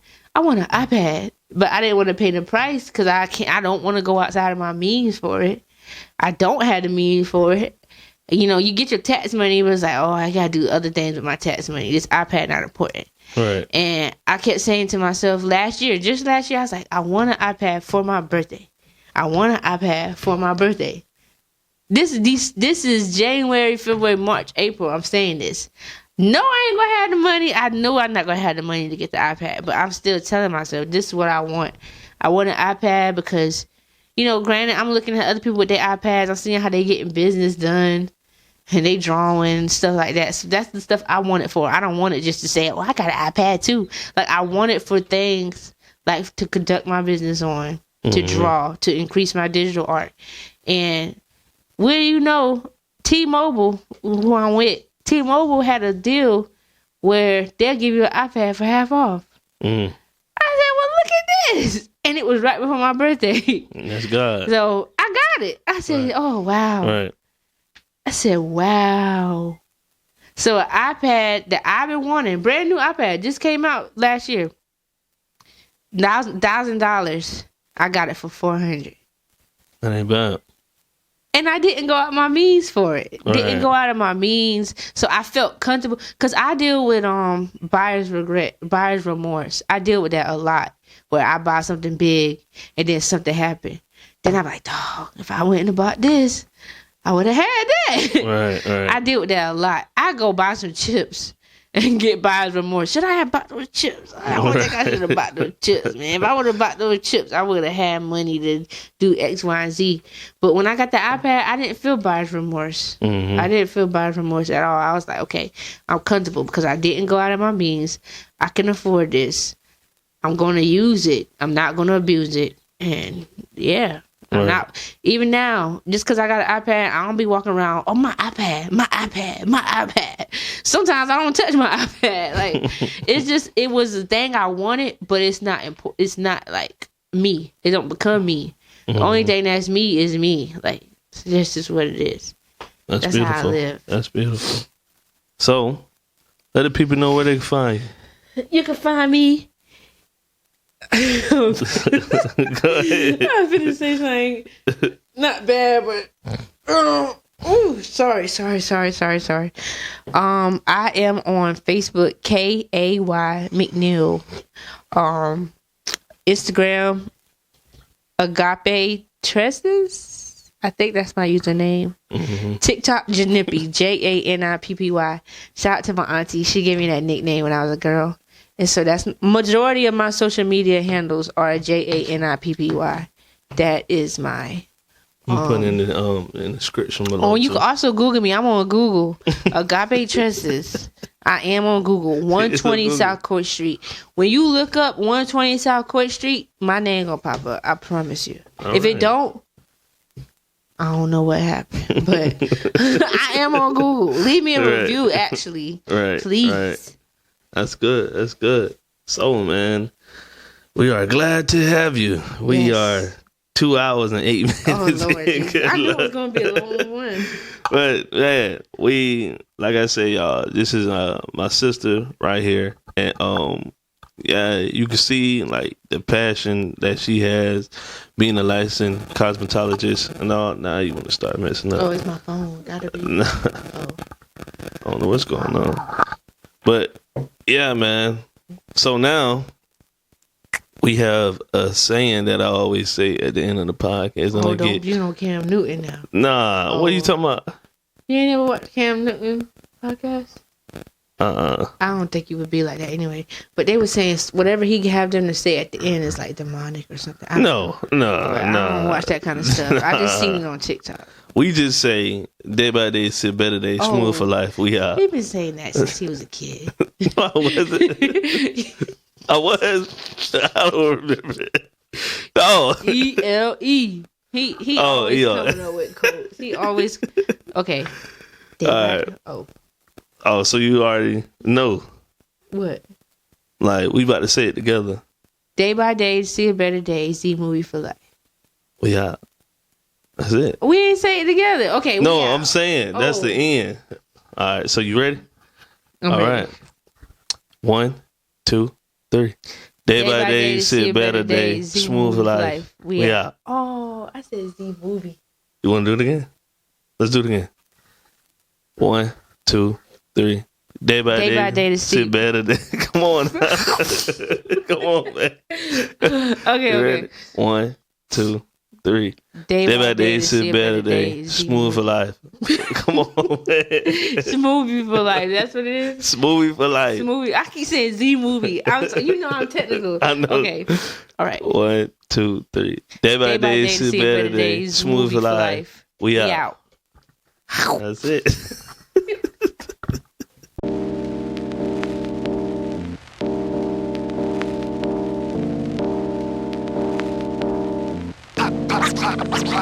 Shit.